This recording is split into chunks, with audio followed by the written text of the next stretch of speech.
ஆண்டவராகிய இயேசு கிறிஸ்துவின் நாமத்தினாலே இந்த 74வது சுதந்திர தின விழாவில் வடசென்னை மண்டல ஏஜி சபைகளின் மூலமாக இந்த வாலிபர் முகாமிலே உங்களை சந்திப்பதில் மிகவும் மகிழ்ச்சி அடைகிறேன். கர்த்தர் நம் அனைவரோடு கூட இருப்பாராக. இந்த வாலிப முகாமின் ஆரம்பத்தை துவக்கி வைக்க நம்முடன் வடசென்னை மண்டல தலைமை போதகர் ரெவரண்ட் ஜெகில் எபிதாஸ் அவர்கள் ஜெபித்து ஆரம்பிக்க போகிறார்கள். நாம் எல்லாரும் கண்களை மூடி ஜெபித்து தேவனுடைய ஒத்தாசையோடு இந்த முகாமை நாம் மகிழ ஆண்டவர் நமக்கு உதவி செய்வாராக. நாம் கரங்களை தட்டி பாஸ்டர் ஜெகில் எபிதாஸ் அவர்களை வரவேற்போம்.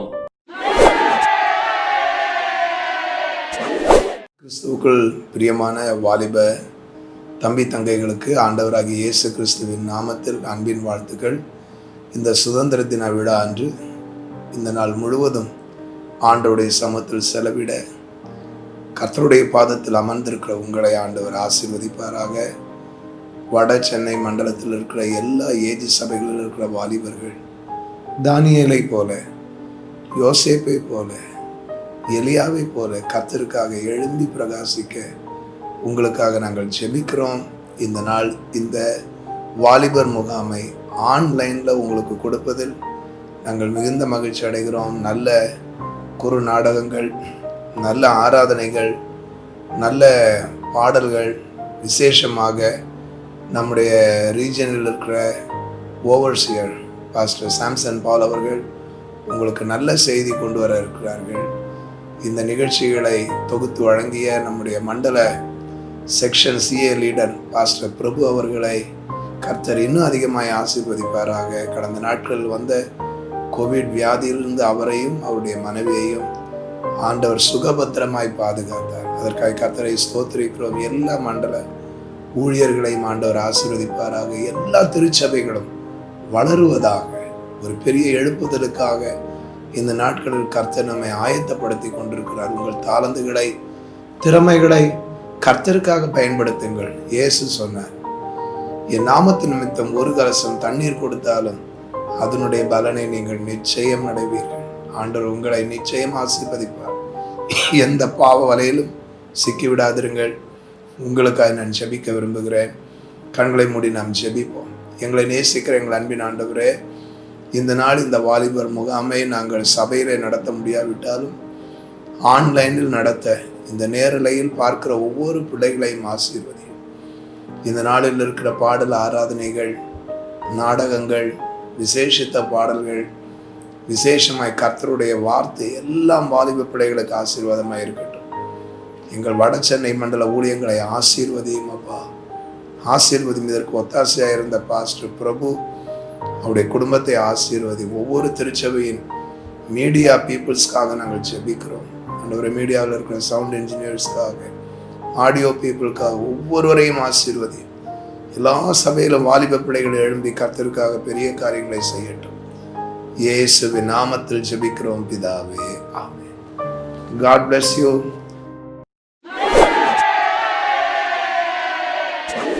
கர்த்தருடைய பரிசுத்த நாமம் மகிமைப்படுவதாக. இந்த நாளிலும் கர்த்தரை நாம் ஆராதிப்பதற்கு நம்மோடு கூட இணைந்து கர்த்தரை ஆராதிக்க அண்ணா நகர் சபையிலே இருக்கிற கர்த்தருடைய ஊழியர் ரெவரண்ட் டேவிட் லின்சே அவர்கள் நம் மத்தியில் இருக்கிறார்கள். அவர்களை கரந்தட்டி வரவேற்போம். அவரோடு இணைந்து தேவனை நாம் ஆராதித்து மகிமைப்படுத்துவோமாக. மண்டல வாலிப கூடுகைக்கு வந்திருக்கிற கர்த்தருடைய பிள்ளைகள் ஒவ்வொருவரும், எல்லா வாலிபர்களும் வாலிப பெண்களுமாய் சேர்ந்து நாம் கர்த்தரை ஆராதிக்க போகிறோம். ஆண்டவரை ஆராதிப்பது என்பது கர்த்தர் நமக்கு கொடுத்த பாக்கியம், தேவன் நமக்கு தந்த ஸ்லாக்கியம். இந்த பாக்கியத்தை உணர்ந்தவர்களாய் ஆண்டவருடைய பிள்ளைகள் சந்தோஷத்தோடு கர்த்தரை மகிமைப்படுத்துவோமாக. உம்மை ஆராதிப்பேன் என் நாட்கள் முடியும் வரை, என் ஜீவன் பிரியும் வரை. தானியேலை போல இடைவிடாமல் உம்மை ஆராதிப்பேன் ஆண்டவரே. ஆண்டவரே, என் வாழ்க்கையே உமக்கு ஆராதனையாய் மாறும் என்கிற அர்ப்பணத்தோடு இந்த பாடலை எல்லாரும் சேர்ந்து நாம பாட போகிறோம். உம்மை ஆராதிப்பேன் இயேசுவே, உம்மை ஆராதிப்பேன் என் நாட்கள் முடியும் வரை, என் ஜீவன் பிரியும் வரை, என் சுவாசம் ஒளியும் வரை. உம்மை ஆராதிப்பேன், உம்மை ஆராதிப்பேன், உம்மை ஆராதிப்பே, உம்மை ஆராதிப்பே. என் நாட்கள் முடியும் வரை, என் ஜீவன் பிரியும் வரை, என் சுவாசம் ஒழியும் வரை உம்மையே ஆராதிப்பேன், உம்மையே ஆராதிப்பேன். என் நாட்கள் முடியும் வரை, சேர்ந்து பாடுவீங்களா? என் ஜீவன் பிரியும் வரை, என் சுவாசம் ஒழியும் வரை உம்மையே ஆராதிப்பேன், உம்மையே ஆராதிப்பேன். தாயின் கருவில் உருவாகும் முன்னே பேர் சொல்லி அழைத்தவர் நீரே. தாயினும் மேலாக அன்பு வைத்து நீர் எனக்காக ஜீவன் தந்தீரே. பாடுவீங்களா? தாயின் கருவில் உருவாகும் முன்னே பேர் சொல்லி அழைத்தவர் நீரே. தாயினும் மேலாக அன்பு வைத்து நீர் எனக்காக ஜீவன் தந்தீரே. என் நாட்கள் முடியும் வரை, கைதட்டி பாடுவோம் எல்லாரும் சேர்ந்து. என் ஜீவன் பிரியும் வரை, என் சுவாசம் ஒழியும் வரை உம்மையே ஆராதிப்பேன், உம்மையே ஆராதிப்பேன், உம்மையே ஆராதிப்பேன். எத்தனை முறை இடறினாலும் அத்தனையும் மன்னித்தீரே. நன்மையும் கிருபையும் தொடர செய்து என்னை மீண்டும் நடக்க வைத்தீரே. சேர்ந்து பாடுங்கள். எத்தனை முறை இடறினாலும் அத்தனையும் மன்னித்தீரே. நன்மையும் கிருபையும் தொடர செய்து என்னை மீண்டும் நடக்க வைத்தீரே. என் நாட்கள் முடியும் வரை, என் ஜீவன் பிரியும் வரை, என் சுவாசம் ஒழியும் வரை உம்மையே ஆராதிப்பேன், உம்மையே ஆராதிப்பேன். ஆண்டவரே உம்மையே ஆராதிப்பேன், உம்மையே ஆராதிப்பேன். பாவி என்று என்னை தள்ளிடாமல் அன்போடு அணைத்து கொண்டீரே. என்னையும் உம்முடன் சேர்த்து கொள்ள நீர் எனக்காக மீண்டும் வருவீரே. பாவி என்று என்னை தள்ளிடாமல் அன்போடு அணைத்து கொண்டீரே. என்னையும் உம்முடன் சேர்த்து கொள்ள நீர் எனக்காக மீண்டும் வருவீர். எல்லாரும் சேர்ந்து. என் நாட்கள் முடியும் வரை, என் ஜீவன் பிரியும் வரை, என் ஜீவன் பிரியும் வரை, என் சுவாசம் ஒழியும் வரை உம்மையே உம்மையே ஆராதிப்பேன். இயேசுவே உம்மையே ஆராதிப்பேன், உம்மையே ஆராதிப்பேன். ஆமென். உம்மையே ஆராதிப்பேன். என் நாட்கள் முடியும் வரை, என் நாட்கள் முடியும் வரை, என் ஜீவன் பிரியும் வரை, என் சுவாசம் ஒழியும் வரை உம்மையே ஆராதிப்பேன், உம்மையே ஆராதிப்பேன், உம்மையே ஆராதிப்பேன். ஆமென். உம்மையே. நல்ல கைகளை தட்டி ஓ ஹல்லேலூயா. உம்மையே ஆராதிப்பேன். இயேசுவே உம்மையே ஆராதிப்பேன், உம்மையே ஆராதிப்பேன், உம்மையே ஆராதிப்பேன். இயேசுநாதா, எங்களுக்காக ஜீவனை கொடுத்தவரே, ஹல்லேலூயா. உம்மையே ஆராதிப்பேன், உம்மையே ஆராதிப்பேன், உம்மையே ஆராதிப்பேன், உம்மையே ஆராதிப்பேன்.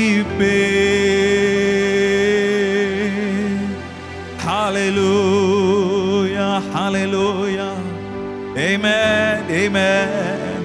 Hallelujah. ஏதோ ஒரு பாடலோடு ஸ்தோத்திரத்தோடு முடிவதல்ல கர்த்தரை ஆராதிக்கும் ஆராதனை. ஹalleluya. இது இடைவிடாத ஆராதனையாய் நம்முடைய வாழ்க்கைகளில் மாறட்டும். உயர்வு வந்தாலும் சரி, தாழ்வு வந்தாலும் சரி, ஆண்டவருடைய பிள்ளைகள் தேவனை ஆராதிப்பதற்காக தம்முடைய சொந்த இரத்தத்தை சிந்தி நம்மை கழுவி பரிசுத்தப்படுத்தி நம்மை அவருக்கு பிள்ளையாக்கி நம்முடைய வாழ்க்கையே ஒரு ஆராதனையாய் மாறி, ஆண்டவரே நாங்கள் பலி செலுத்தும் போது மாத்திரமல்ல, எங்கள் வாழ்க்கையை நீர் பார்க்கும் போது அது ஒரு சுகந்த தூபமாய் உம்முடைய ஆண்டவரே சமூகத்தில் எழுந்து வர எங்கள் வாழ்க்கை உமக்கு பிரியமுள்ளதாய் மாறட்டும். ஆண்டவரை பார்த்து சொல்லலாமா?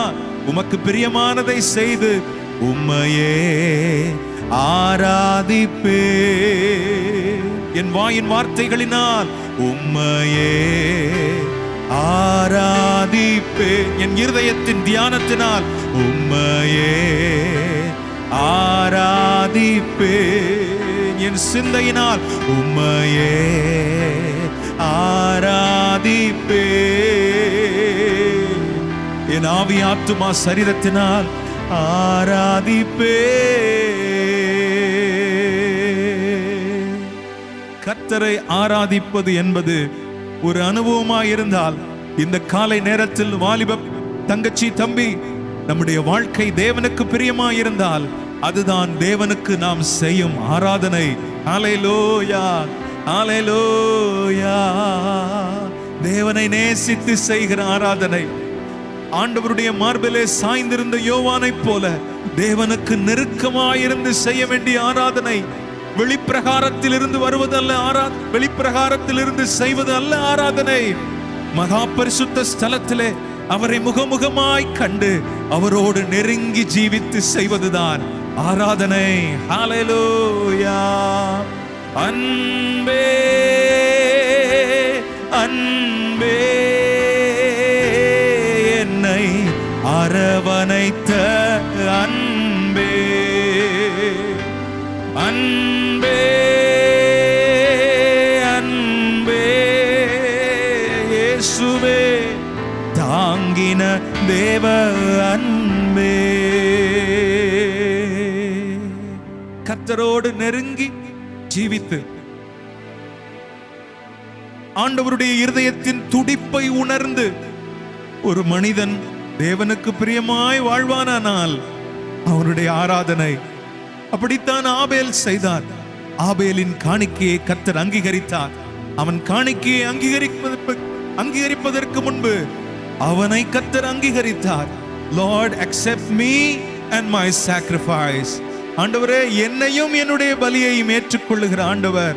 ஹalleluya, ஹalleluya. தேவனை நேசித்து இந்த பாடலை நாம் எல்லாரும் சேர்ந்து பாடுவோமா? ஆமென்.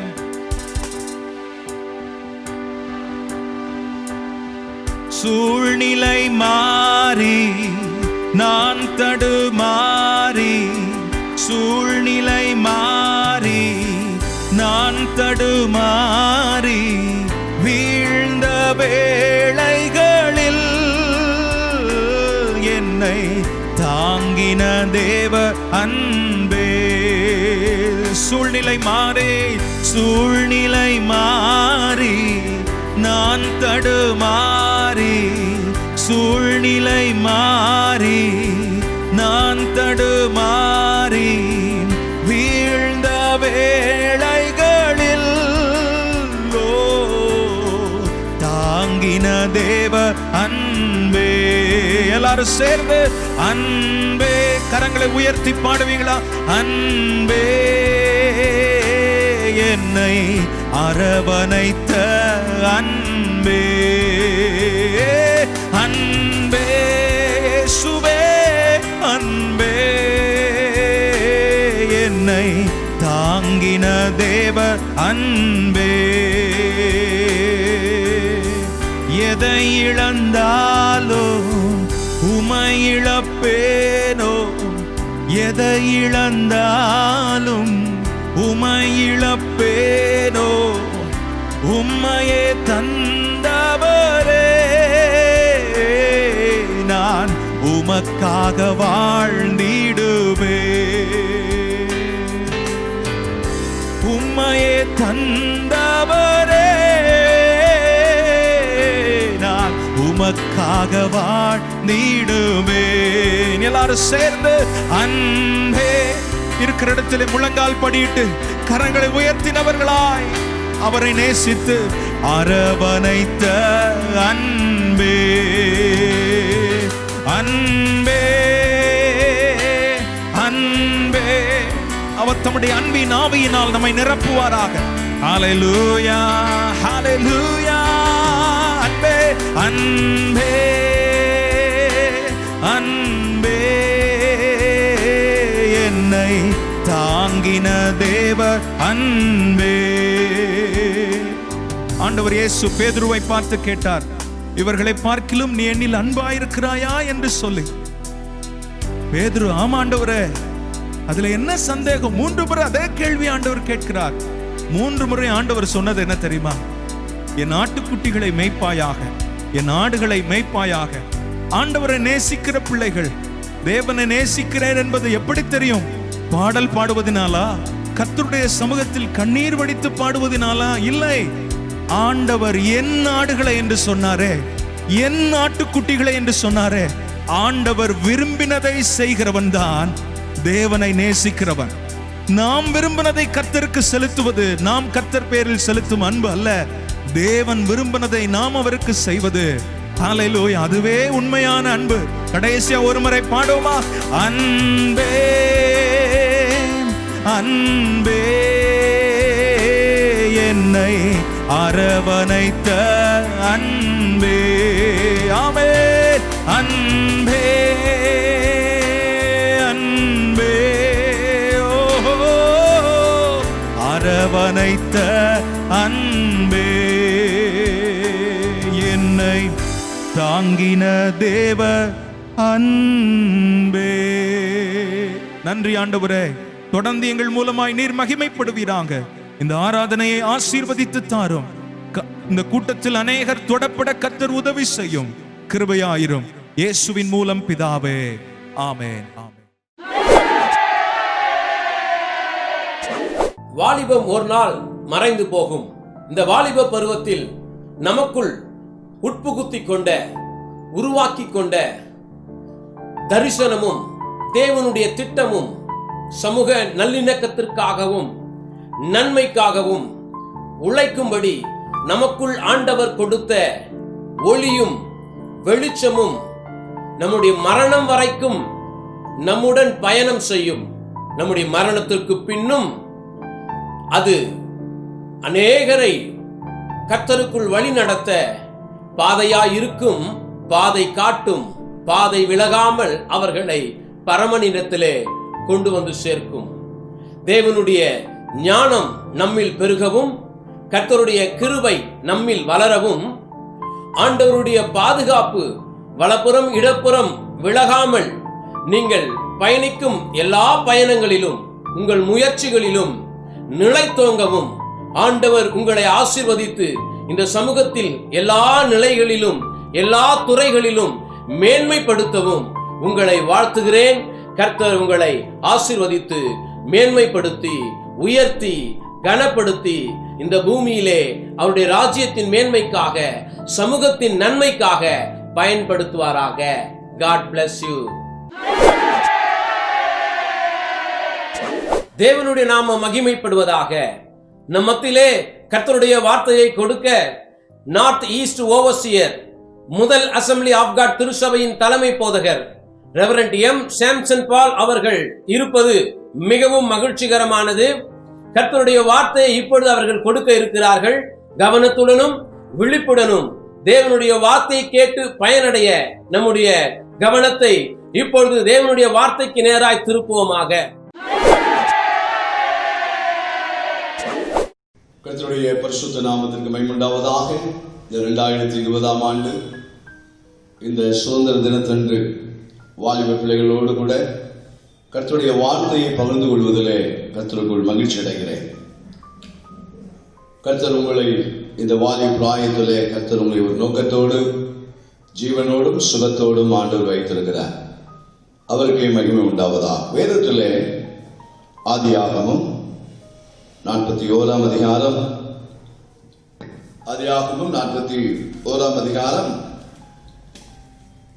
38 வசனம் 39 வசனத்தை வாசிக்கிறேன், கவனியுங்கள். அப்பொழுது பார்வோன் தன் ஊழியக்காரரை நோக்கி, தேவ ஆவியை பெற்ற இந்த மனுஷனை போல வேறு ஒருவன் உண்டோ என்றார். இந்த ஆழமான வார்த்தை, நாம சிந்திக்க வேண்டிய ஒரு வார்த்தை, சிந்திக்க வைக்கிறது. கர்த்தருடைய நாமத்திற்கு மகிமை உண்டாவதாக. 39 வசனத்தில், ஆதியா 41:39 சொல்லுகிறார், பின்பு பார்வோன் யோசேப்பை நோக்கி, தேவன் இவை எல்லாவற்றையும் உனக்கு வெளிப்படுத்தியிருக்கிறபடியால் உன்னை போல விவேகமும் ஞானமும் உள்ளவன் வேறு ஒருவனும் இல்லை. 38 வசனத்தில் பார்வோன் தன் ஊழியக்காரரை பார்த்து யோசேப்பை குறித்து சாட்சி கொடுக்கிறார். இந்த மனுஷனை போல வேறு ஒருவன் உண்டோ? வாலிப பிள்ளைகளே, இந்த வாலிப பிராயத்திலே நீங்கள் இப்படிப்பட்ட ஒரு சாட்சியை பெறுவது என்பது அநேகருடைய வாழ்க்கையிலே மிக மிக கடினமாக இருக்கிறது. அநேக வாலிப பிள்ளைகளுடைய வாழ்க்கையை பார்க்கும்போது இப்படிப்பட்ட சாட்சி பெற முடியுமா என்று அவர்களுடைய மனசாட்சியே சொல்லும். என்ன அருமையான சாட்சி! ஒரு முறை பார்வோனுடைய வீட்டிலே யோசேப்பு ஆரம்ப நாட்டிலே வேலை செய்கிறதான சமயத்திலே பார்வோன் அந்த வீட்டிலே உண்மையுள்ளவனாய் இருந்தான். ஆனால் அந்த உண்மையை பார்வோன் புரிந்து கொள்ளவில்லை. எல்லாவற்றையும் ஒப்புவித்தார். ஆனால் அந்த வீட்டிலே யோசேப்பு குற்றம் சாட்டப்பட்ட போது ஒரு குற்றவாளியாக அவர் அந்த இடத்தை விட்டு வெளியே வந்தார். ஆனாலும் ஆண்டவர் குறித்த ஒரு காலம் இருக்கிறது அல்லவா? அந்த காலத்திலே பார்வோனை கொண்டு ஆண்டவர் சொன்னார், பார்வோனை கொண்டு யோசேப்பை குறித்து சொல்லப்பட்டிருக்கிறது, தேவ ஆவியை பெற்ற இந்த மனுஷனை போல. அதில் நான் குறிப்பிட விரும்புகிறது, இந்த மனுஷனை போல, இந்த யோசேப்பை போல நீங்கள் ஒவ்வொருவரும் இருக்க வேண்டும் என்பதற்கு தான் கர்த்தர் உங்களை ரட்சித்திருக்கிறார். இந்த யோசேப்பை போல ஒவ்வொரு ஊழியர்களும் இருக்க வேண்டும் என்பதற்கு தான் கர்த்தர் ரட்சித்திருக்கிறார். வாலிப பிராயத்தில் ஊழியர் செய்கிறீர்களா? இந்த யோசேப்பை போல சாட்சி பெற்றவர்களாக இருக்க வேண்டும். வாலிப பிராயத்திலே உங்களை கர்த்தர் அபிஷேகித்திருக்கிறாரா? உங்களை குறித்து மற்றவர்கள் சொல்லணும், இந்த சகோதரியை போல வேற யாரும் கிடையாது, இந்த சகோதரனை போல யாரும் கிடையாது. கர்த்தருடைய நாமத்திற்கு மகிமை உண்டாவதாக. அதுக்கு பின்பு 39 வசனத்தில் அவர் சொல்லுகிறார், யோசேப்பை பார்த்து சொல்லுகிறார், யோசேப்பே, உன்னை போல விவேகமும் ஞானமும் உள்ளவன், உன்னை போல ஞானமும் விவேகமும் ஞானம் உள்ளவன் வேறு ஒருவரும் இல்லை. கர்த்தருடைய நாமத்திற்கு மகிமை உண்டாவதாக. ஆவிக்குரிய நிலைகளிலே குறிக்கப்பட்ட நேரம் இருக்கிறதுனாலே உங்களோடு கூட ஒரு காரியத்தை சொல்லுகிறேன். இந்த யோசேப்பு 17வது வயதிலே, இளம் பிராயம், 17வது வயது, இந்த 17வது வயதில் இந்த மனுஷனை போல ஒருவரும் இல்லை என்று சொல்லப்படுகிற சாட்சி. ஒரு சிறிய வயதிலே, இளம் பிராயத்திலே அவரை குறித்து சொல்லப்படுகிற சாட்சி இப்படிப்பட்ட சாட்சி. இன்றைக்கு உங்களை குறித்த சாட்சி விதமாக இருக்குமா? 3 காரியத்தை உங்களுக்கு இந்த யோசேப்பை பற்றி சொல்லி நான் அடுத்த பகுதிக்கு போக விரும்புகிறேன். இவரை போல வேறு ஒருவனும் இல்லை இந்த மனுஷனை போல என்ற இடத்துல முதலாவது, பாவம் உள்ள இடத்தில் துன்மார்க்கம் உள்ள இடத்தில் அவன் ஒரு பரிசுத்தவான். 17 வயதில் ஒரு பரிசுத்தவான். தன்னுடைய 17வது வயதில், இளம் வயதில் அவன் தன்னை பரிசுத்தவான். எங்க தெரியுமா? பாவமுள்ள இடத்தில். நாம இந்த உலகம் எப்படிப்பட்டது? பாவத்தினால் நிறைந்த உலகம். எங்கு பார்த்தாலும் அன்றைக்கு யோசேப்பு தங்கியிருந்த இடத்தில் பாவமும் தங்கியிருந்தது. அந்த பாவம் தங்கியிருந்த இடத்தில் யோசேப்பு பரிசுத்தவான். இந்த விதமான ஒரு பரிசுத்தவான் வேறு ஒருவரும் இல்லை. ஆதியாகமம் 39ஆம் அதிகாரத்திலே 2ஆம் வசனத்திலே, அதற்கு முன்பதாக 37ஆம் அதிகாரம் 2ஆம் வசனத்திலே, யோசேப்பு தன் வீட்டிலே வளரும் போது தன்னுடைய சகோதரர்கள் எல்லாரும் துன்மார்க்கர்களாக இருந்தார்கள். ஆனால் யோசேப்பு மட்டும்தான் நீதிமானாக இருந்தான்.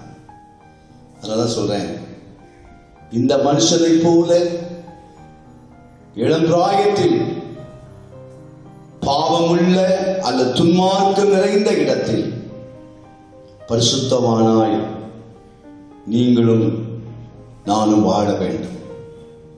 நம்ம எல்லாரும் வாழ வேண்டும். இந்த வாலிபருடைய செய்திக்கு அன்பான தம்பி, தங்கச்சி, வாலிப பிள்ளையே, நீங்கள் 1000 காரணங்களை சொல்லக்கூடாது.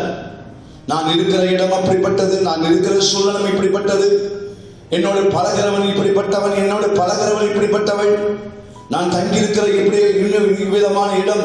இந்த காரியத்தை எல்லாம் முழு உலகம் அப்படித்தனமா இருக்குது. தங்கச்சி, தம்பி, வாலிப பிள்ளையே, எங்கேயாவது இந்த உலகத்தில் பரிசுத்தம் என்று சொல்வதற்கு ஒரு இடத்தை காண்பிக்க பார்ப்போம். இந்த இடத்துக்கு போன நான் பரிசுத்தமா இருப்பேன்னு சொல்லி பாருங்க, ஒரு நாள் இருக்காது. அப்படிப்பட்ட இடத்தில் முதலாவது யோசேப்பு. இன்றைக்கு இந்த காலவில் நான் உங்களுக்கு சொல்றேன், நீங்கள் வேலை செய்யும் இடத்தில் பாவம் இருக்கிறது. வேண்டுமானால் உங்கள் வீட்டிலும் பாவம் இருக்கும், உங்கள் தெருவில் பாவம் இருக்கும். பாவத்தை காரணம் சொல்லி நீங்கள் பாவியாக மாறுவதற்கு நீங்கள் கிறிஸ்தவ பிள்ளைகளாக இருக்க வேண்டிய அவசியம் இல்லை. அதற்கு நீங்கள் ரட்சிக்கப்பட வேண்டிய அவசியம் இல்லை. அதற்கு நீங்கள் பரிசுத்தாவின் அபிஷேகம் பெற வேண்டிய அவசியம் இல்லை. ஆண்டவர் வைத்திருக்கிற இடத்தில் யோசேப்பை போல, இந்த மனுஷனை போல வாழ்வதற்கு நீங்கள் உங்களை தீர்மானித்திருக்க வேண்டும். கர்த்தருடைய நாமத்தில் மகிமை உண்டாவதாக. ஆகவே துன்மார்க்கமாய் வாழாத நீதிமானாய், துன்மார்க்கர்கள் 11 பேரும் துன்மார்க்கர்கள். எல்லாம் ஒன்று சொல்லட்டுமா?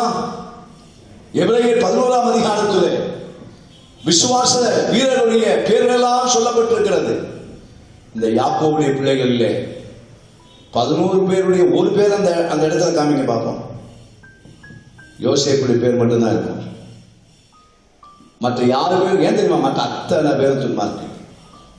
யோசேப்பை பிடித்த போது யாருக்காவது நல்ல எண்ணம் வந்ததா? ஆகாரத்தை கொண்டு போய் விசாரிக்க போற இடத்துல மற்றவங்களுக்கு ஏதாவது நல்ல எண்ணம் இருந்ததா? ஆனா 11ஆம் அதிகாரத்துல எனக்கு ரொம்ப ஆச்சரியம், எல்லாருடைய பேர் இருக்குது, அந்த பேர்ல யோசேப்புடைய பேர் வருகிறது. ஏன்னா அதை வாசிக்க நேரம் இல்லை. நீங்க எபிரேயர் 11ஆம் அதிகாரத்துல பாருங்க. காரணம் தெரியுமா? துன்மார்க்கருடைய மத்தியில் அவன் இருந்த அரண்மனைக்குள்ளே பாவம் இருக்கிறது. ஆனால் அவன் ஒரு பரிசுத்தவானாய், நீதிமானாய். முதலாவது சொல்லுகிறேன், நீங்கள் இருக்கும் இடத்தில் பாவம் இருக்கத்தான் செய்யும். பலவிதமான அந்த பாவத்தின் அட்டெல்லாம் சொல்ல நேரம் கிடையாது. ஆனால் நம்முடைய வேலை என்ன தெரியுமா? அந்த இடத்தில் பார்வோன் யோசேப்பை பற்றி ஊழியக்காரத்தில் சொன்னது போல, இந்த மனுஷனை போல வேறு ஒருவன் உண்டோ? இன்னைக்கு கர்த்தர் நம்மை குறித்து அப்படி சொல்ல முடியுமா? பிறர் நம்மை குறித்து அப்படி சொல்ல முடியுமா?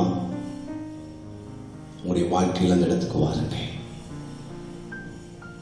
வேதத்தில் இந்த பகுதியிலே நாம் வாசிக்கும் போது 39ஆம் அதிகாரத்தில் 10ஆம் வசனத்தில் விதமாய் சொல்லப்பட்டிருக்கிறது. அந்த பாவம் தினந்தோறும் இருக்கிறது. அவர் வேலை செய்கிற இடத்துல யோசேப்பு பரிசுத்தவான், பரிசுத்தவானாகிய யோசேப்பு, நீதிமானாகிய யோசேப்பு, அந்த அரண்மனைக்குள் இருக்கிற எல்லாரையும் பார்க்கிற வித்தியாசமான யோசேப்பு. நீங்கள் இருக்கிற எல்லா இடத்திலும் நீங்கள் வித்தியாசமாக இருக்க வேண்டும். உங்களுடைய வஸ்திரம் வித்தியாசமாக இருக்க, கிழிஞ்சு போன துணியை போல போட்டுட்டு அலையக்கூடாது, ஜல்லட துணியெல்லாம் போட்டுட்டு அலையக்கூடாது. இதெல்லாம் பேச நேரம் தான் ரொம்ப பேசுவேன். அதுக்காக தான் எனக்கு அரை மணி நேரத்தை கொடுத்துட்டாங்க போல. எல்லாரும் சேர்த்து தான் சொல்லுவேன். உங்க வாழ்க்கையில வாலிப பிள்ளைகளே, நீங்க போடுகிற வஸ்திரங்கள் எல்லாம் எப்படிப்பட்டதா இருக்கிறது? அலங்கோலமா இருக்குது. இவங்களே கிழிச்சு விடுறாங்க. உங்களுடைய காரியங்கள் எல்லாம் நித்தம் நித்தம் நித்தம் நித்தம் நித்தம் நித்தம் 10ஆம் வசனத்துல 39:10 நித்தம் நித்தம் யோசேப்போடு இப்படி பேசிக்கொண்டு வந்து, என்ன பேசி? பாவத்தையே பேசிக்கொண்டு இருப்பது. சில பிள்ளைகளோட பேசி பாருங்களேன், நல்லதை பேச மாட்டாங்க. வாலிப தம்பி இன்னொரு வாலிப தம்பியோடு என்ன பேசுகிறாய்? வாலிப தங்கச்சி இன்னொரு வாலிப தம்பியோடு என்ன பேசுகிறாய்? வாலிப தங்கச்சி இன்னொரு வாலிப தங்கச்சியோடு என்ன பேசுகிறாய்? யூடியூபில் வந்து அசிங்கமான படத்தை குறித்து பேசிக் கொண்டு இருக்கிறாயா? பேஸ்புக்கில் வருகிற அசிங்கமான படங்களை பற்றி பேசிக் கொண்டிருக்கிறாயா? அல்லாவிட்டால் உன்னுடைய முகத்தையே பேஸ்புக்கில் அசிங்கமாக காண்பிக்கிற அதை குறித்து நீ பேசிக் கொண்டிருக்கிறாயா? தினந்தோறும் அந்த அரண்மனைக்குள்ளே யோசேப்பிடத்தில் இந்த பெண், இந்த அசிங்கம் பிடிச்ச பெண், இந்த கேவலம் பிடிச்ச பெண், மானங்கெட்ட பெண், இப்படிப்பட்ட இந்த பெண் தினந்தோறும் தினந்தோறும் நித்தம் நித்தம் அவளிடத்துல யோசேப்பிடத்தில் போய் பேசிக்கொண்டே இருக்கிறார். தினந்தோறும் உங்களுடைய வாழ்க்கையில சிலர் பாவத்தை செய்வதற்காக உங்களை சினிமா பார்க்க வைக்க வேண்டும், உங்களை குடிக்க வைக்க வேண்டும், நீங்கள் தவறான வழியிலே போக வேண்டும். இன்றைக்கு ஆன்லைன்ல கூட விபச்சாரம் இருக்கிறது என்று கேள்விப்பட்டேன். ஆன்லைன்ல பாவங்கள் பெருகி இருக்கிறது. அன்பான தம்பி தங்கச்சி, இந்த 2020ஆம் ஆண்டு ஆண்டுடைய வருகை சமீபமாக இருக்கிறது. நீங்கள் மற்றவர்களோடு பேசும்போது, மற்றவர் உங்களோடு பேசும்போது நீங்க என்ன பேசுகிறீர்கள்? பக்திக்கு எதுவானவர்களை பேசுகிறீர்களா? பரிசுத்தத்துக்கு எதுவானவர்களை பேசுகிறீர்களா? நீங்கள் பேசுகிறதுனாலே ஒரு பிள்ளை மனம் திரும்பி இருக்கிறதா? வாலிப தம்பி, என்ன பேசுகிறாய்? உன்னுடைய வாழ்க்கை இந்த காலவழியில யோசேப்பை போல வேறு ஒருவன் உண்டோ என்று ஊழியக்காரர்கள் சொன்னதும், பார்வோன் யோசேப்பை பார்த்து, யோசேப்பை உன்னை போல விவேகமும் ஞானமும் உள்ளவன் வேறு ஒருவனும் இல்லப்பா அப்படின்னு தனிப்பட்ட நிலையில் பேசுவது போல இன்றைக்கு கர்த்தர் உங்களுடைய இருதயத்தோடு பேசிக் கொண்டிருக்கிறார். நீங்கள் இதுவரைக்கும் அந்த நிலையில குறைவாக இருந்தால் கர்த்தருடைய மாற்ற அந்த 10ஆம் வசனத்தை சொல்ல விரும்புகிறேன். இப்படி தினந்தோறும் பேசியும் அவளுடன் இருக்க சம்மதிக்கவில்லை. அவன் சம்மதிக்கவில்லை. கர்த்தருடைய பிள்ளைகளே, அவன் சம்மதிக்கலை. யார் என்ன பேசினாலும் உங்ககிட்ட தாங்க கண்ட்ரோல் இருக்குது. டிவி ரிமோட் கண்ட்ரோல் போல கண்ட்ரோல் உங்ககிட்ட தான் இருக்குது. உங்க வாயில கண்ட்ரோல் இருக்கணும், உங்க பார்வையில கண்ட்ரோல் இருக்கணும். யோசேப்புடைய வாழ்க்கையில ஒரு கண்ட்ரோல் ரிமோட், அவன் தான் ரிமோட் கண்ட்ரோல். நம்ம லைஃப்ல வாலிப தம்பி நமக்கு தான் கண்ட்ரோல். யோசேப்பு இந்த பாவமுள்ள இடத்தில் தன்னை கண்ட்ரோல் பண்ணினான். முடியாதுன்னா முடியாது, என்ன தொடாதனா தொடாத, நீ இன்னைக்கு இல்ல 10 வருஷம் என்கிட்ட நீ இப்படி சொன்னாலும் நான் சம்மதிக்க மாட்டேன். அதுக்கு வேற ஆளை பாரு, அதுக்கு வேற ஆளை பாரு. சரிங்க, இதுக்கு காரணம் என்ன?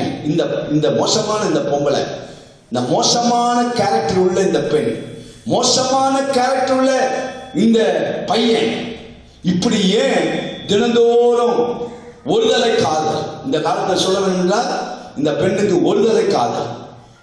யோசேப்பு அவளை காதலிக்கல. நிறைய பேர் பாருங்க, ஒருதலை காதல் வச்சவங்க எல்லாம் அந்த ஆளை, அந்த பெண்ணை கொலையில கொண்டு போய் முடிச்சிருக்கிறாங்க இல்லையா? யோசேப்பு அந்த பிள்ளையை விரும்பல. அந்த பொம்பளை பிள்ளையாது, அது ஒரு பொம்பளை. சூடு உங்களுக்கு சூடா வரும். ஏன் தெரியுமா சொல்றேன்? 6ஆம் வசனத்தில் சொல்லப்பட்டிருக்கு. அதுக்கு காரணம், இவ வந்து இந்த மாதிரி என் கூட இரு, என் கூட படுத்துக்க, என் கூட வாழு அப்படின்னு சொல்றதெல்லாம் ஒரு ரீசன் இருக்கு தெரியுமா? 6ஆம் வசனத்துல அவன் யோசேப்பு அழகான ரூபமும் சௌந்தரிய முகமும் உள்ளவனாயிருந்தான். இதுதான் பிரச்சனை. நீங்க கொஞ்சம் அழகா மேக்கப் பண்ணி பாருங்க தம்பி, நீ கொஞ்சம் அழகா மேக்கப் பண்ணு, 10 பொண்ணு உன் பின்னாடி சுத்தம். நீ இருக்கிற மாதிரியே போற, 10 பேர் உன்னை சட்டையே பண்ண மாட்டாங்க. உன்னை வந்து கவர்ச்சிக்கிற இடம் தெரியுமா? நீ போடுற ட்ரெஸ் தான் உன் பின்னால 10 பேரை கொண்டு வருது. புரியுதா? அதனால தான் 6ஆம் வசனத்துல யோசேப்பு அழகான ரூபமும் சௌந்தரிய முகம் உள்ளவனாய் இருந்தான். இந்த நம்ம கட்டியிருக்கிற புருஷனுக்கு இந்த அழகு இல்லையே, இந்த சௌந்தரியம் இல்லையே, இவன் ரொம்ப அழகா இருக்கிறானே, இந்த வாலிபன் இவ்வளவு அழகா இவ்வளவு சௌந்தரியமா இருக்கிறானே, இவன் நம்ம வாழ்க்கையில இருந்தா இவ்வளவு நல்லா இருக்கும். உங்க அழகு பாவம் அல்ல, உங்க அழகை நீங்கள் காத்துக்கொள்ளுங்கள். அதை ஒன்று சொல்ல விரும்புகிறேன். உங்க வாலிபத்துக்கு ஒரு மதிப்பு இருக்கிறது, உங்க அழகுக்கு ஒரு மதிப்பு இருக்கிறது, உங்க படிப்புக்கு ஒரு மதிப்பு இருக்கிறது. Glory to God. Hallelujah. Glory to God. Praise the Lord. கர்த்தர் உங்களை அழகாக வைத்திருக்கிறாரா? அழகான வாலிப பருவத்தில் நீங்கள் இருக்கிறீங்களா? வாலிப தம்பியே, நீ அழகா இருக்கிறாயா? அதுக்காக கர்த்தருக்கு ஸ்தோத்திரம். வாலிப தங்கச்சி, உன் தலைமுடி முழங்கால வரைக்கும் அழகா இருக்கிறதா? அதுக்காக கர்த்தருக்கு ஸ்தோத்திரம். உன்னுடைய கண்கள் அழகா இருக்கிறதா? ஸ்தோத்திரம். ஆனால் உன்னுடைய அழகு, உன்னுடைய சௌந்தரியம் மதிப்புள்ளது, உங்கள் படிப்பு மதிப்புள்ளது. அதுக்கு இணையாக அதான் சொல்றேன், அநேக பிள்ளைகள் தன்னுடைய வாலிபத்தினுடைய மதிப்பை தெரியாமல் எவனோ என்னோடு பாவம் செய், நான் சொல்லுவதை கேள் என்று உன்னுடைய அழகில் மயங்கினவன் உன்னுடைய எதிர்காலத்தை கெடுத்து உன் வாழ்க்கையினுடைய மதிப்பை வாலிப பிராயத்திலே குட்டிச்சுவராக்கி அவனை தூக்கி குழியிலே போடப்படுகிறது. யோசேப்பு பரிசுத்தவானாய் குழியிலே போடப்பட்டதற்கும், யோசேப்பு நீதிமானாய் குழியிலே போடப்பட்டு வெளியே வந்ததுக்கும், நீ பாவத்தில் விழுந்து குழியில வர பத்தியா, வெளியே வருது ரொம்ப கஷ்டம். நீ பாவம் செய்து நீ சம்மதித்து ஒரு குழியிலே விழுந்துட்டேனா நீ வெளியே வருது ரொம்ப கஷ்டம். இயேசுவின் நாமத்தின் ஊழியக்காரனாய் இயேசு உங்களை நேசிக்கிறார். சம்மதிக்காதே. பாவம் உள்ள இடத்தில் பரிசுத்தன். 2வது, பாவம் இருக்கிற இடத்தில். பல நேரத்தில் பாவங்கள் நம்ம இழுக்கும், ஒரு ஷாக்கு மாதிரி அப்படி இழுக்கும் நம்மளை. அங்கே வாசிக்கிறோம் 39ஆம் அதிகாரத்திலே அங்கே சொல்லப்பட்ட 7ஆம் வசனத்திலே, சில நாள் சென்ற பின்பு அவனுடைய எஜமானியின் மனைவி யோசேப்பின் மேல் கண் போட்டு என்னோடு சயனி என்றார். என் கூட தவறு இருக்கிறது. கர்த்தருடைய பிள்ளைகள், இந்த உலகத்தினுடைய காரியங்கள் எல்லாம் பல விதத்திலே உன்னை இழுக்க பார்க்கிறது. இவனை போல வேறொரு உண்டோ? அவன் அந்த இடத்துல வேதத்தில் நம்ம வாசிக்கிறோம் 8ஆம் வசனத்தில், அவனோ தன் எஜமானுடைய மனைவி சொல்லுக்கு இணங்காமல் அவளுக்கு உபதேசம் பண்ணான், அவளுக்கு போதித்தான். அதனால்தான் பார்வோன் சொல்ல, எப்பா உன்னை போல வேறு ஒருவன் இல்லப்பா, உன்னை போல விவேகனாக. இந்த இடத்துக்குள்ள பொருத்தி சொல்ல விரும்புகிறேன், இந்த யோசேப்பு சொப்பனத்தை விளக்கத்தை சொல்றதுல மட்டும் விவேக ஞானம் அல்ல, அந்த பெண்ணு சொன்னா பாருங்க என் கூட இருன்னு, அந்த இடத்திலே யோசேப்புக்கு விவேகமும் ஞானம் இருந்தது. அந்த இடத்திலே விவேகம் ஞானம் இருந்தது. அதனால்தான் அவன் இணங்காமல், முதலாவது சொன்னேன், பாவமுள்ள இடத்தில் பரிசுத்தமானாய் வாழ வேண்டுமானால் நீ சம்மதிக்க கூடாது, அக்ரி பண்ணக்கூடாது. 2வது, பாவம் உன்னை இழுக்க முயற்சிக்கும் போது நீ அதற்கு இணங்க கூடாது, நீ அதோட கோஆபரேட் பண்ணக்கூடாது. அதுதான் ரொம்ப முக்கியம். உடனே உங்களுக்குள்ளே கர்த்தர் கொடுத்த அபிஷேகத்தினுடைய என்றால் பார்வோன் யோசேப்பு சொல்ற தேவ ஆவியை பெற்ற விவேகம் ஞானம். அப்போ நீங்க அபிஷேகம் பெற்ற பிள்ளை தானே, நீங்க ரட்சிக்கப்பட்ட பிள்ளை தானே. அப்படியானால் நிச்சயமாய் வாலிபராயத்தில் உங்களை இழுக்குகிற காரியத்தில் உங்களுக்கு ஒரு விவேகம் இருக்கணும், ஒரு ஞானம் இருக்கணும். நான் தேவனுடைய பிள்ளை, நான் தேவனுக்கு விரோதமாக நடக்கக்கூடாது, யூடியூப்ல அசிங்கமான படங்களை நான் பார்க்கக்கூடாது, ஃபேஸ்புக்கில் என் பேச நான் போடக்கூடாது, மாடனா என் பேச காண்பிக்க கூடாது. எவனோ ஒருத்தன் என் முகத்தை ஏன் பார்க்கணும்? எவனோ ஒருத்தன் எனக்கு ஏன் போன் பண்ணணும்? என் பேஸ்புக்கை பார்த்து என்னுடைய முகத்தை பார்த்து மற்றவையே என்ன புகழணும்? உங்களுக்கு விவேகம் இருக்கிறதா? உங்களுக்கு ஞானம் இருக்கிறதா? இயேசுவின் நாமத்தினாலே வாலிப தம்பி தங்கச்சி, வைராக்கியத்தோடு நான் பேசுகிறேன். இன்றைக்கு ஆண்டவரே, நான் இணங்க மாட்டேன். ஆண்டவருடைய வசனத்துக்கு மட்டும் நான் கீழ்ப்படிவேன். நீ ஒப்பு கொடுத்து பார். உன்னை போல காலேஜில் வேறு ஒருவனும் வேறு ஒருத்தியும் இல்லை. உங்களைப் போல வேறு ஒருவனும் வேறு ஒருத்தியும் உங்க ஊர்ல இருக்க மாட்டாங்க.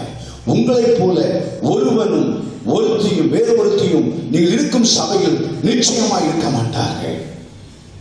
பாவம் இழுக்கிற இடத்தில் அதற்கு இணங்கவில்லை, பாவத்துக்கு இணங்கவில்லை. மூன்றாவது, அவனுடைய வாழ்க்கையில இந்த பாவத்திலிருந்து எப்படி எஸ்கேப் ஆகுது?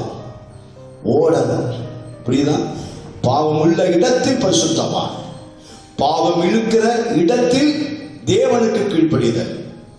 மூன்றாவது, பாவத்துக்கு எஸ்கேப் ஆக தெரியணும். சில நேரத்தில் நீங்க மாட்டிக்குவீங்க. அப்படிதான் யோசேப்பு அந்த அதிகாரத்தில் சொல்லப்பட்டிருக்கிறது. இப்படி இருக்கும்போது 11ஆம் வசனத்தில், இப்படி இருக்கும்போது ஒரு நாள் அவன் தன் வேலையை செய்வதற்கு வீட்டுக்குள் போனான். வீட்டு மனிதரில் ஒருவனும் இல்லை. அகப்பட்டுக் கொண்டான், தனிமையில் மாட்டிக்கொண்டான், தனிமையில் சிக்கிக் கொண்டான். அன்பு தம்பி தங்கச்சி, வாலிப பிள்ளையே, நான் உங்களோடு பேசுகிறேன். சில நேரங்களிலே நீங்கள் தனிமையில் சிக்கிக் கொள்வீர்கள். பஸ் ஸ்டாண்டிலே தனிமையில் சிக்கிக் கொள்வீர்கள். ரயில்வே ஸ்டேஷனில் தனிமையில் சிக்கிக் கொள்வீர்கள். நீங்கள் வேலை செய்கிற இடத்தில் தனிமையில் சிக்கிக் கொள்வீர்கள். உங்களுக்கு எஸ்கேப் ஆக தெரியுமா? அங்கிருந்து தப்பி போக தெரியுமா? அல்லாவிட்டால் நீங்கள் அங்கேயே இருக்க நீங்கள் தீர்மானிக்கிறீர்களா? அப்படிதான் வேதம் சொல்லுகிறது. அந்த இடத்திலே 18ஆம் வசனத்திலே, அவனோ தன் வஸ்திரத்தை அவள் கையிலே விட்டு வெளியே ஓடி போனான். Glory to God. உங்கள் வாழ்க்கை இந்த உலகம் முழுவதும், அப்போஸ்தலனாகிய பவுல் 2 தீமோத்தேயு 2:22 சொல்கிறார், நீ பாலியத்திற்குரிய இச்சைகளுக்கு விலகி ஓடு. இளம் பிராயத்தில் யோசித்து ஓடினான், அந்த வீட்டை விட்டு ஓடினான். இனிமே இந்த வீட்டில் நாங்கள் வேலைக்காரனாக இருந்தாலும் சரி, இல்லாவிட்டாலும் சரி, என்னுடைய பொறுப்பெல்லாம் போனாலும் பரவாயில்ல, எனக்கு மறுபடியும் இந்த ராஜா இந்த பார்வோனுடைய வீட்டில் எனக்கு உயர்வு பதவி கொடுத்தாலும் சரி, கொடுக்காவிட்டாலும் சரி, ஓட ஆயத்தமா இருந்தா. நீங்கள் ஓடுங்கள். பாவத்தை கண்ட உடனே ஓடுங்கள். எங்க யாரும் சிக்கிக் கொண்டால் நீங்கள் உடனே அதற்கு வெளியே வருவதற்கு நீங்கள் ஆயத்தமாக இருக்க வேண்டும். தப்பித்துக் கொள்ள. இன்னொரு மனிதன் லோத்து பாவமுள்ள ஊருக்கே ஓடினான். சில ஆட்கள் தெரிந்து கொள்ளுகிற லைஃப்ல அவங்க தெரிந்து கொள்கிற பார்ட்னர், அவன் மோசமானவன் தெரியும், நீ அவனையே தெரிந்து கொள்ற. அவன் மோசமானவன், அவன் கேரக்டர் சரியில்லை. 1000 பேர் சொன்னாலும், தகப்பன் சொன்னாலும், தாய் சொன்னாலும், இன்னைக்கு நிறைய பேர் லோத்து சோதம் குமாரா பட்டணத்துக்கு அவன் போகும்போது வேதம் சொல்லுகிறது. ஆதியாகமம் 19ஆம் அதிகாரம் 17ஆம் வசனத்திலே நாம் வாசிக்கிறோம். அந்த சோதம் குமாரா பட்டணத்துடைய நிலையை குறித்து சொல்லும் போது பொருளாதார காரியங்கள் அது ஏதேன் தோட்டத்தை போல இருக்கிறது என்றெல்லாம் லோத்து அவன் பார்த்தான். ஆனால் வேதம் சொல்லுகிறது, ஆதியாகமம் 19ஆம் அதிகாரத்திலே அவர் சொல்லுகிறார், லோத்துவே, நீ அழியாதபடிக்கு மலைக்கு நீ ஓடிப்போ அப்படின்னு சொல்ற. கர்த்தருடைய பிள்ளைகளே, அந்த சோதம் குமாரா பட்டணத்தினுடைய அக்கிரமம் பெருகினது, அங்கே பாவம் பெருகினது. வேதத்தில் வாசிக்கிறோம். ஆதியாகமம் 18ஆம் அதிகாரம் 20ஆம் வசனத்திலே, பின்பு கர்த்தர் சோதம் குமாரனுடைய கூக்குரல் பெரிதாயிருப்பதினாலும் அவைகளின் பாவம் மிகவும் பெரிதாயிருப்பதினால். பாருங்க, பாவம் உள்ள தேசத்தை தேடி ஓடினான். இரண்டாவது சொல்றேன், எங்க பாவம் இருக்குதோ அங்க நீ ஓடாத. உனக்கு பொருத்தம் இல்லாத குடும்பத்திலே பொருத்தம் வைக்காத. ரட்சிக்கப்பட்ட தம்பி, ரட்சிக்கப்பட்ட பெண்ணை கல்யாணம் பண்ணு. ரட்சிக்கப்பட்ட தங்கச்சி, ரட்சிக்கப்பட்ட தம்பியை கல்யாணம் பண்ணு. தேவ சபையில் உனக்கு மாப்பிள்ளை கிடைக்கல, ஆவிக்குரிய சபையில் உனக்கு பெண்ணு கிடைக்கல, போய் கிறிஸ்தவர் அல்லாதவர்களை நீ திருமணம் செய்து உன் வாழ்க்கையில பின்பு புலம்பல் பாட்டு பாடுறதுக்கு தலையெடுத்தா. யோசேப்பு லோத்து சோதோம் குமாரா பட்டணத்தில் நிம்மதியை இழந்தான். எல்லா வசதிகளும் இருந்தது, நிம்மதி இழந்தான். நீ அதை நோக்கி ஓடாத. சிம்சோன் அப்படிப்பட்டவன் தான். திம்னாத்துக்கு போனான், வேசையை கண்டான், காசாவுக்கு போனான். இப்படி பாருங்க அவனுடைய வாழ்க்கை. அவன் போன இடம் எப்படிப்பட்டது. இரண்டாவது சொல்றேன், உங்க வாழ்க்கையில ஒரு நாள் உங்களுடைய வாழ்க்கையினுடைய துணை தவறான இடமா இருக்கக்கூடாது. அதை எடுத்து நீங்க எப்பவுமே கர்த்தருடைய பிள்ளைகளுக்கு, வாலிப பிள்ளைகளுக்கு சொல்றேன், சரியானதை தெரிந்து கொள். உங்களுடைய லைஃப் பார்ட்னர் நீ ரட்சிக்கப்பட்டிருந்தால் ரட்சிக்கப்பட்டவன் தான். உன்னுடைய லைஃப் பார்ட்னர், உன் வாழ்க்கை துணை ரட்சிக்கப்பட்டவள் தான், அபிஷேகம் பண்ணப்பட்டவள் தான். நீ ஊழியத்துக்காக அழைக்கப்பட்டு முழு நேர ஊழியத்துக்காய் தம்பி நீ வந்திருந்தாய், ஊழியத்துக்கு அர்ப்பணித்த ஒரு பெண்ணை தான் நீ திருமணம் செய்ய வேண்டும். நீ ஊழியத்துக்கு என்று அழைக்கப்பட்டு டிரினிட்டி பைபிள் காலேஜிலேயோ மற்ற எங்கேயாவது படித்திருந்தால் நீ ஒரு ஊழியக்காரனை தான் திருமணம் செய்ய வேண்டும். அதை விட்டுவிட்டு என் கண்களுக்கு இன்பமானவன், என் கண்களுக்கு இன்பமானவள் என்று நீ வேதாந்தம் பேசி உன் கண்களுக்கு இன்பம் என்று சொன்ன உன் வாழ்க்கையில உன் கண்ணையே நீ இழந்துருவேன். லோத்து ஓட முடியாதவனாய் மாறினான். என்னால ஓட முடியாது என்று சொல்லக்கூடியவனாய் மாறினான். இன்னைக்கு உங்களுடைய வாழ்க்கையிலே இரண்டாவது சொல்றேன், தவறான இடங்களை தெரிந்து கொண்டு ஓடாதீர்கள்.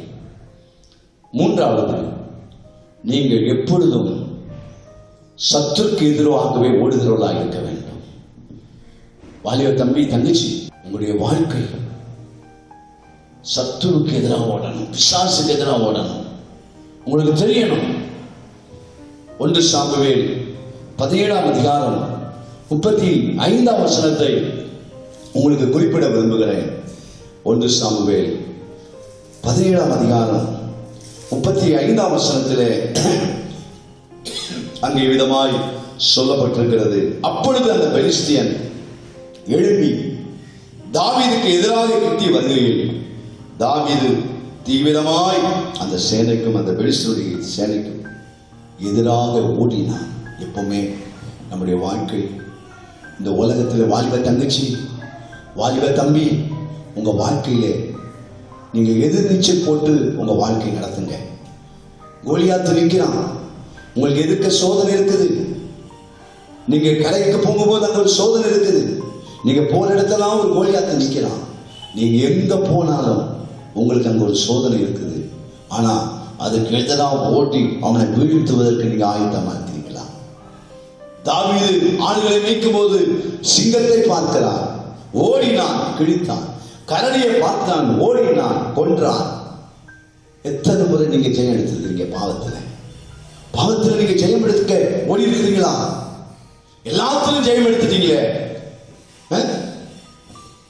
முடிக்கும் சொல்லுப்பா, கட்டைய உங்க வாழ்க்கையில கர்த்தருடைய நாமத்துக்கு மகிமை உண்டாவதாக. உங்க வாழ்க்கையில படிப்புல நீங்க ஜெயம் பெற்றுட்டீங்க. எத்தனை மெடலை வாங்கினீங்க? எத்தனை சாட்சி வேணும்? எத்தனை பேர் வாழ்க்கையில படிப்புல நான் அதை முடிச்சுட்டேன், இதை முடிச்சுட்டேன், இந்த டிகிரி வாங்கினேன், அந்த டிகிரி வாங்கினேன். நான் சொல்றேன், நீங்க எந்த டிகிரி வாங்கினாலும் உன் லைஃப்ல நீ தோத்துட்டேன்னு வச்சுக்க, அது மற்ற எல்லா டிகிரி தூக்கி குப்பையில தான் போட வேண்டியது வரும். எத்தனை பிள்ளைகள் தற்கொலை பண்ணிட்டாங்க? ஏன்? லைஃப்ல தோத்து போனாங்க. எல்லா மெடலும் வாங்கி இருக்கலாம், ஃபர்ஸ்ட் ரேங்க் வாங்கி இருக்கலாம். ஆனா உன் லைஃப்ல தாவீதை போல சிங்கத்தை நீ கொண்டிருக்கிறியா? உன்னை எதிர்த்து வந்த பாவத்தை நீ கொண்டிருக்கிறியா? உனக்கு எதிராக வந்திருக்கிற கரடியை நீ கொண்டிருக்கிறியா? உனக்கு எதிராக கோலியாத் வரும்போது நீ ஜெயம் எடுத்திருக்கிறியா? நீ அப்பதான் நீ சரியான வாழ்வன் இல்லை. பார்வோன் யோசேப்பை பார்த்து சொன்னது போல, இவனை போல வேறு ஒருவன் உண்டோ? இவனை போல விவேகம் ஞானம் ஒருவன் உண்டோ? இன்றைக்கு உங்களை பற்றி அப்படி சொல்லுவதற்கு அன்பு தம்பி தங்கச்சி, நீ ஜெயமெடு, ஜெயமெடு. உலகம் முழுவதும் பொல்லாங்கனுக்குள் கிடக்கிறது. நீங்கள் ஜெயம் எடுக்கணும். 12ஆம் அதிகாரம், எபிரேயர் 12ஆம் அதிகாரம் 1ஆம் வசனத்திலே நீங்கள் ஜெயம் எடுக்க வேண்டும் என்றால் நம்மை நெருங்கி நிற்கிற பாவத்தை தள்ளிவிட்டு கிறிஸ்துவ இயேசுவை நோக்கி பொறுமையோடு ஓடணும். இதை ஜெயம் எடுக்க ஒரே வழி, இயேசுவை மட்டும் பார்த்து நீங்க ஓடணும். கண்களை மூடுவோம், ஜெபிப்போமா? தம்பி, எங்கள் பரலோக பிதாவே, எங்கள் சர்வ வல்லபடி லட்சியமே, யோசேப்பை போல, தாவீதை போல எங்க வாழ்க்கையில லோத்துவினுடைய தவறான நிலைகளைப் போல ஒரு நாள் எங்க வாழ்க்கையில வந்து விடாது. நாங்கள் ஜாக்கிரதையாய் இயேசுவை மட்டும் நோக்கி பார்த்து தேவனுடைய வசனத்தை மட்டும் கவனித்து சபை மேய்ப்பருடைய வழிநடத்தின்படியே வாழ்வ தம்பி தங்கச்சி நடக்க ஆவியான உதவி செய்யும். இயேசுவின் நாமத்தில் பிதாவே, ஆமென். God bless you. கர்த்தர் உங்களை ஆசீர்வதிப்பாராக.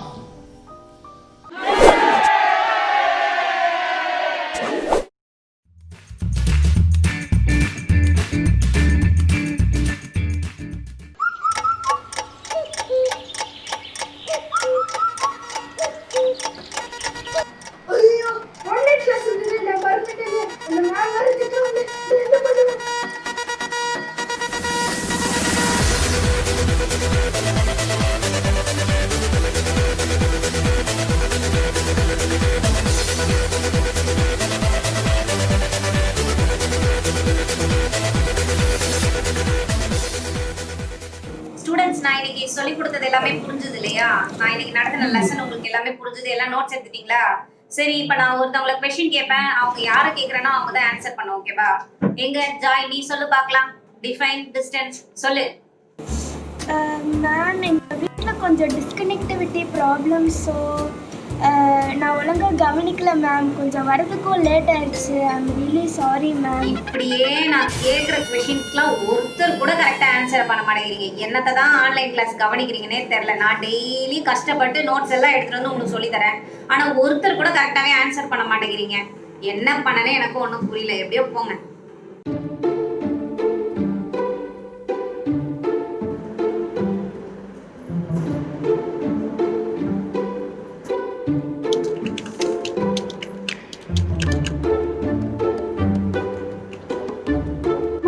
சும்மா சும்மா என்னையே பார்த்துட்டு இருக்கீங்க. நான் ஒழுங்காக தானே கிளாஸ் கவனிக்கிறேன்.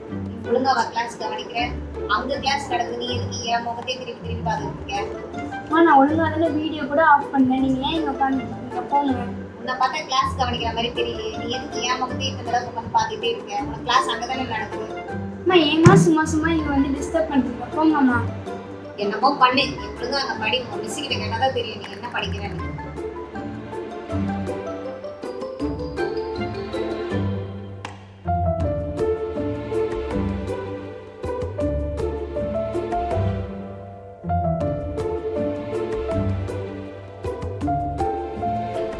ஃபோன் கொடுமா. அப்பா, நான் ஆன்லைன் கிளாஸ் அட்டெண்ட் பண்ணேன். ஆபீஸ் டைம் ஆச்சுப்பா. இப்படிதான் டெய்லி ஆன்லைன் கிளாஸ்னு சொல்லி நெட் எல்லாம் காலி பண்றா. போன் கொடு ஃபர்ஸ்ட். அப்பா, நான் படிக்கணும்ப்பா. படிச்சதெல்லாம் போதும் கொடுமா. ஆபீஸ் டைம் ஆச்சு. அப்பா, ப்ளீஸ் பா, ப்ளீஸ் பா. படிக்கணும்னு ஆசையா இருக்கு, ஆனா படிக்க முடியலையே.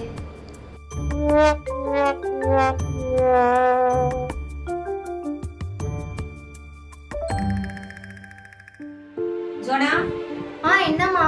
நான் கொஞ்சம் வெளியே கடைக்கு மட்டும் போயிட்டு வரேன். ஒழுங்கா உட்காந்து ஆன்லைன் கிளாஸ் கவனியா? சரி, ஓகேவா? ஓகேம்மா. ஏய் ஜாலி, ஏய் ஜாலி, அம்மா போயிட்டாங்க. ஜாலி, நம்ம ஆன்லைன் கிளாஸ் கட் அடிச்சிடலாம். ஜாலி. ஏய் ஜோனா, ஐயோ, அம்மா போயிட்டாங்க.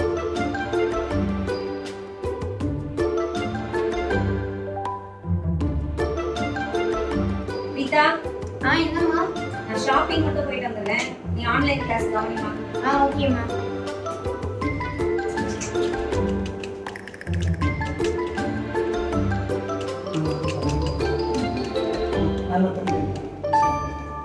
ரீதா, என்னம்மா? இப்ப எதுக்கு நீ என்ன பார்த்து பயங்க? ஆன்லைன் கிளாஸ் கவனிக்கிறேன். ஆமாம்மா, நான் உண்மையா ஆன்லைன் கிளாஸ் தான் கவனிச்சுட்டு இருக்கேன். உண்மையா சொல்லி ஏதோ யூடியூப் சேனல் தானே பார்த்துட்டு இருந்தேன் இப்ப இவ்வளவு நேரம். அம்மா, நான் கிளாஸ் கவனிச்சுட்டு தாம்மா இருக்கேன். உன்னை பார்த்தா அப்படி தெரியல. அப்புறம் எதுக்கு நான் சடனா இப்ப கதவு திறக்கும்போது பயந்தேன்? நீங்க ரொம்ப ஃபோர்ஸா திறந்தோடனே நான் பயந்துட்டேம்மா. என்ன பண்றேனே தெரியல. யூடியூப் சேனல் தான் பார்த்த மாதிரி இருக்கு. அம்மா, நான் கிளாஸ் தாம்மா கவனிக்கிறேன். எங்க அம்மாக்கு எத்தனை தடவை தான் சொல்றது தெரியல.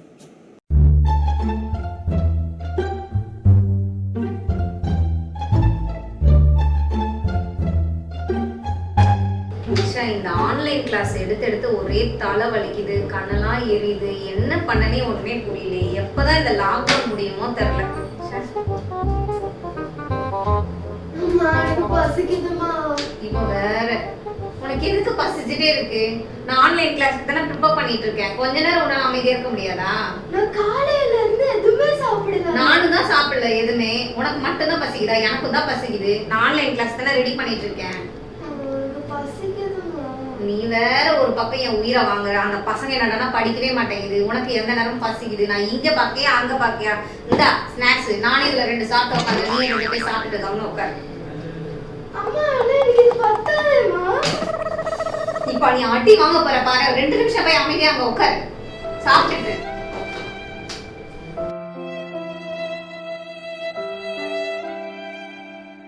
இப்போ இவ்வளோ நேரம் ஸ்கிட்டு பார்த்தீங்க இல்லையா? இப்போ இவங்கள மாதிரி தானே நிறைய பேர் ஆன்லைன் கிளாஸ் நீங்கள்லாம் அட்டன் பண்ணுறீங்க. ஸோ இப்படி இல்லாமல் தான் ஆன்லைன் கிளாஸ் வீட்டில் நிறைய பேர் வீட்டில் நடக்குது. ஸோ இந்த ப்ராப்ளம்லாம் சீக்கிரம் சால்வ் ஆகணும். பேரண்ட்ஸ்க்கு, டீச்சர்ஸ்க்கு, ஸ்டூடெண்ட்ஸ்க்கு எல்லாருக்குமே இந்த நார்மல் ஆகணும்னா இந்த லாக்டவுன் சீக்கிரமாக முடிஞ்சு இந்த கொரோனா இஷ்யூலாம் சால்வ் ஆகி சீக்கிரமாக நம்ம எல்லோரும் ஸ்கூலுக்கு போகணும் இல்லையா குட்டீஸ்லாம். ஸோ நீங்கள் எல்லாருமே என்ன பண்ணணும்? ப்ரேயர் பண்ணணும். ஓகேவா? டெய்லி ப்ரேயர் பண்ணுங்கள். லாக்டவுன் சீக்கிரமாக முடியணும், கொரோனா இஷ்யூ சால்வ் ஆகணும், சீக்கிரம் நாங்கள் ஸ்கூலுக்கு போய் படிக்கணும் ஏசப்பா நீங்கள் ப்ரேயர் பண்ணிங்கன்னா சீக்கிரத்தில் இந்த ப்ராப்ளம் சால்வ் ஆகும். ஓகேவா? டீச்சர்ஸ், பேரண்ட்ஸு, ஸ்டூடெண்ட்ஸு எல்லாருமே ஹாப்பியாக இருக்கலாம். ஸோ எல்லாருமே இனிமேல் டெய்லி ப்ரேயர் பண்ணுவீங்களா ஸ்கூல் திறக்கணும்னு? ஓகே, நாங்கள் இப்போ எல்லாரும் உங்களுக்கு விஷஸ் சொல்கிறோம். Happy independence day to all. Thank you. எங்கோ ஒரு மூலையில் நடைபெறும் ஒரு நிகழ்வு சாதனை என்கிற அடிக்கோடுகளால் அது அடையாளப்படுத்தப்படும் பொழுது உலகம் முழுவதும் உள்ள மக்கள் அதை காணுகிற அபூர்வமாகிறது. அதுபோல இந்த உலகத்தின் ஆசீர்வாதமாய் இருக்க வேண்டிய இளைஞர்கள் ஆசீர்வாதமாய் இராமல் போவதற்கு அவர்களை எதிர்த்து போரிடும் ஏவுகணை போன்ற கடுமையான பிரச்சனைகளுக்கு தீர்வுகளை காண நம் மத்தியிலே ரெவரண்ட் என் ஜான்சன் அவர்கள் வருகிறார்கள். உங்களுக்கு நல்ல தீர்வுகளை சொல்ல இருக்கிறார்கள். கேட்டு பயனடைந்து அநேகருக்கு ஆச்சரியமான வாழ்க்கையை நாம் வெளிப்படுத்துவோம்.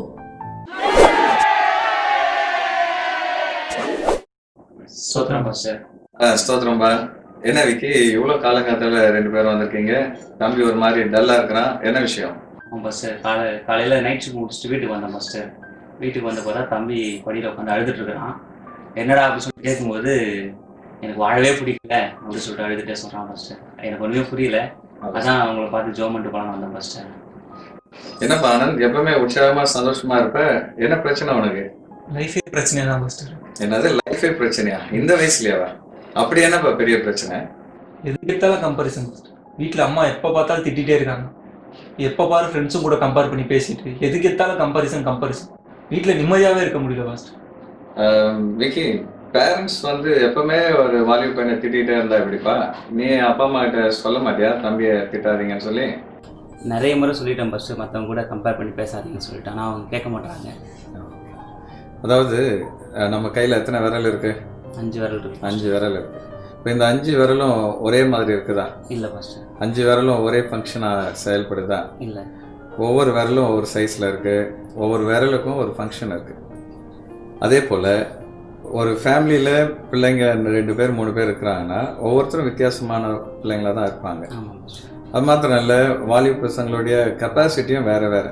இப்போ ஆனந்துக்கு ஒருவேளை படிப்பில் அவன் டல்லாக இருந்தாலும் அவனுக்கு நிறைய ஸ்கில்ஸ் இருக்குது இல்லையா? நல்ல ஷூட்டிங், கேமரா, இதிலெல்லாம் அவன் நல்லா இன்ட்ரெஸ்டடாக இருக்கிறான். அதனால் மற்ற பிள்ளைங்களோட அவனை கம்பேர் பண்ணி அவனை டீக்ரேட் பண்ணுறது ரொம்ப தப்பு. ஆண்டவர் பார்வையில் ஒவ்வொருத்தரும் விசேஷமானவங்க. ஒவ்வொருத்தருக்குமே ஆண்டவர் சில கிஃப்ட்ஸ் கொடுத்துருக்காரு இல்லையா? இப்போ உன்னை எடுத்துக்கோ, உன் தம்பி மாதிரி நீ இல்லை. உனக்கு ஆண்டவர் என்னென்ன கிஃப்ட்ஸ் கொடுத்துருக்காரு? நான் நல்லா பாடுவேன் பாஸ்டர், நல்லா ஒர்ஷிப் லீட் பண்ணுவேன். வேலைக்கு போனால் அதில் நல்லா ஹார்ட் ஒர்க் பண்ணுவேன் பாஸ்டர். பாரு, உனக்கும் உன் தம்பிக்குமே எவ்வளோ வித்தியாசம் இருக்குது. நீ பாடுவ, ஒர்ஷிப் பண்ணுவேன். ஆனால் அவனுக்கு பாட வருமா? வராது பாஸ்டர். அவன் பாடினான்னா எல்லாரும் ஓடிடுவாங்க. ஆனால் அதே நேரத்தில் அவனுக்கு நல்ல கேமரா ஷூட் பண்ணுறது, இந்த மாதிரி டேலண்ட்டை ஆண்டவர் கொடுத்துருக்குறாரு. அதனால் அப்பா அம்மா கிட்ட முதல்ல அவங்களுக்கு தான் நம்ம அவங்ககிட்ட தான் பேசணும். சொல்லி இனி தம்பி எக்காரணம் கொண்டும் யார் கூடயும் கம்பேர் பண்ணாதீங்க. அவனுக்கு ஆண்டவர் சில டேலண்ட்டை கொடுத்துருக்காரு. அதை கண்டுபிடிச்சு அவனை உற்சாகப்படுத்துங்க. அப்படி பண்ணால் அவன் ஃப்யூச்சரில் நல்லா வருவான்னு சொல்லி அவங்களுக்கு ஆலோசனை சொல்லு. அம்மா அப்பா மேலே தப்பு இருந்தாலும் இவன் மேலே கொஞ்சம் தப்பு இருக்குது பாஸ்டர். அம்மா அப்பாவுக்கு கீழ்ப்படிய மாட்றான், படிக்க மாட்றான், எப்போவுமே மொபைல் சோஷியல் மீடியாவில் ரொம்ப மூழ்கி போயிருக்கிறான் pastor. WhatsApp, Facebook, Instagram, PUBG ஆடி ஆடி உன் கண்ணில் எப்படி இருப்பாரு பாஸ்டர்? பாரு, இந்த பூனையும் பால் குடிக்க மாட்ட மாதிரி உட்காந்துருக்கான் பாரு. நான் ஆனந்த் ரொம்ப நல்ல பையன், பேரண்ட்ஸுக்கு கீழ்ப்படிவான் அப்படின்னு நினச்சிட்டு இருக்கிறேன். இதெல்லாம் வேறு பண்ணியிருக்கானா வீட்டில்? இதனால தான் அம்மா அப்பா கோவப்படுறாங்க பாஸ்டர். நாங்கள் 2K கிட்ஸ் பாஸ்டர். இதுலன்னா உலகமே இல்லை பாஸ்டர். இதுதான் பாஸ்டர் உலகமே. ஆனந்த், சாப்பிடும்போது தயிர் சாதம் சாப்பிட்றேன்னு வச்சுக்கோ. அப்போ வந்து ஊறுகாய் எவ்வளோ எடுத்துக்கிடுவேன், சாதம் எவ்வளோ எடுத்துக்கிடுவேன்? ஊறுகாய் கொஞ்சம் எடுத்துக்கிட்டு சாதம் கொஞ்சம் எடுத்துருவோம். ஓகே, அப்படியே கொஞ்சம் உல்ட்டாவாக யோசி. நல்லா தட்டு ஃபுல்லாக ஊறுகாவும் கொஞ்சமாக தயிர் சாதம் எடுத்தீங்கன்னா என்ன ஆகும்? அதுக்கப்புறம் நாளெல்லாம் ரெஸ்ட் ரூமில் தான் ரெஸ்ட் எடுக்கணும் பாஸ்டர். அப்போது ஊறுகாவை அளவுக்கு மீறி சாப்பிட்டா எப்படி உடம்புக்கு ஒத்துக்காதோ அதே போல் சோஷியல் மீடியாவை ஒரு அளவுக்கு தான் வச்சுக்கணும். நல்லா புரிஞ்சுக்கோ, நம்ம என்டர்டெயின்மெண்ட் வேணான்ட்டு யாருமே சொல்லலை. நம்ம லைஃப்பில் என்டர்டெயின்மெண்ட் தேவை, ஆனால் அதுவே வந்து சாப்பாடாக மாறிடக்கூடாது. சரியா? இந்த வயசில் உன்னுடைய ஃபோக்கஸ் வந்து படிப்பில் தான் இருக்கணும். ஃப்யூச்சரில் நீ என்னவா மாறணும்னு ஆசைப்பட்ற? நான் நல்லா படித்து IAS ஆஃபீஸர் ஆகணும் எனக்கு ரொம்ப நாள் ஆசை பாஸ்டர். Very good. அப்போ உனக்கு நல்ல ஒரு ஆம்பிஷன் இருக்குது, ஒரு பெரிய லெவலுக்கு வரணும்னு ஆசை இருக்குது. ஆசை மட்டும் இருந்தால் போதுமா? முயற்சியும் வாழ்க்கையில் தேவை இல்லையா? அதனால டெய்லி என்ன பண்ணு, முதல்ல ஆண்டவர் சமூகத்தில் கர்த்தருக்கு முதலிடம் கொடு. காலையில் எழுந்த உடனே செல்ஃபோனை தேடாத. முதலாவது தேவனுடைய ராஜ்யத்தையும் அவர் நீதியும் தேடுங்கள், அப்பொழுது உன் லைஃப்பில் என்னென்ன தேவையோ எல்லாமே தரேன்னு ஆண்டவர் சொல்கிறார். இப்போ காலையில் எழுந்த உடனே ஆண்டவர் சமூகத்துக்கு போய் ஜெபம் பண்ணிவிட்டு ஒரு நாளைக்கு ஒரு 3 அதிகாரமாவது வேதத்தை வாசி. அதுக்கப்புறம் வந்து காலேஜ் போயிட்டு வந்துட்டு கொஞ்ச நேரமாவது பாடங்களை படி. என்டர்டெயின்மெண்ட்டுக்கு ஒரு டைம் வச்சுக்கோ. ஒரு 1 hour 2 hours என்டர்டெயின்மெண்ட்டுக்குன்ட்டு ஒரு நேரம் வச்சுக்கிட்டிங்கன்னா கண்டிப்பாக வந்து உன் லைஃப்பில் நீ நல்ல நிலைமைக்கு வர முடியும். அதான் பாஸ்டர், டைமை எப்படி மேனேஜ் பண்ணுறது அவனுக்கு தெரியல பாஸ்டர். காலையில் காலேஜ் கூட அவன் என்ன பண்ணுறான்னா அறக்க பறக்க தான் ஓடுறான். அதனால் அந்த டைமை எப்படி மேனேஜ் பண்ணுறோம் அப்படின்னு அவங்க சொல்லுங்கள் பாஸ்டர். அதாவது ஆனந்த், பைபிள் ஒரு வசனம் இருக்குது, நாட்கள் பொல்லாதவைகளாக இருக்கிறபடியால் காலத்தை பிரயோஜனப்படுத்தி கொள்ளுங்கள். அப்போ இந்த வாலிப வயசு வந்து உன் லைஃப்பில் வந்து பொன்னான காலம். இதை நீ வீணடிச்சிட்டின்னா நீ நினச்சாலும் திரும்ப இந்த லைஃப் கிடைக்காது. பிரசங்கி புஸ்தகத்தில் ஞானி இப்படி சொல்கிறாரு, உன் இளமையில் சந்தோஷப்படு. அப்போ இந்த வயசில் நீ சந்தோஷமாக இருக்கிறது தப்பு இல்லை, ஜாலியாக இருக்கிறது தப்பு இல்லை.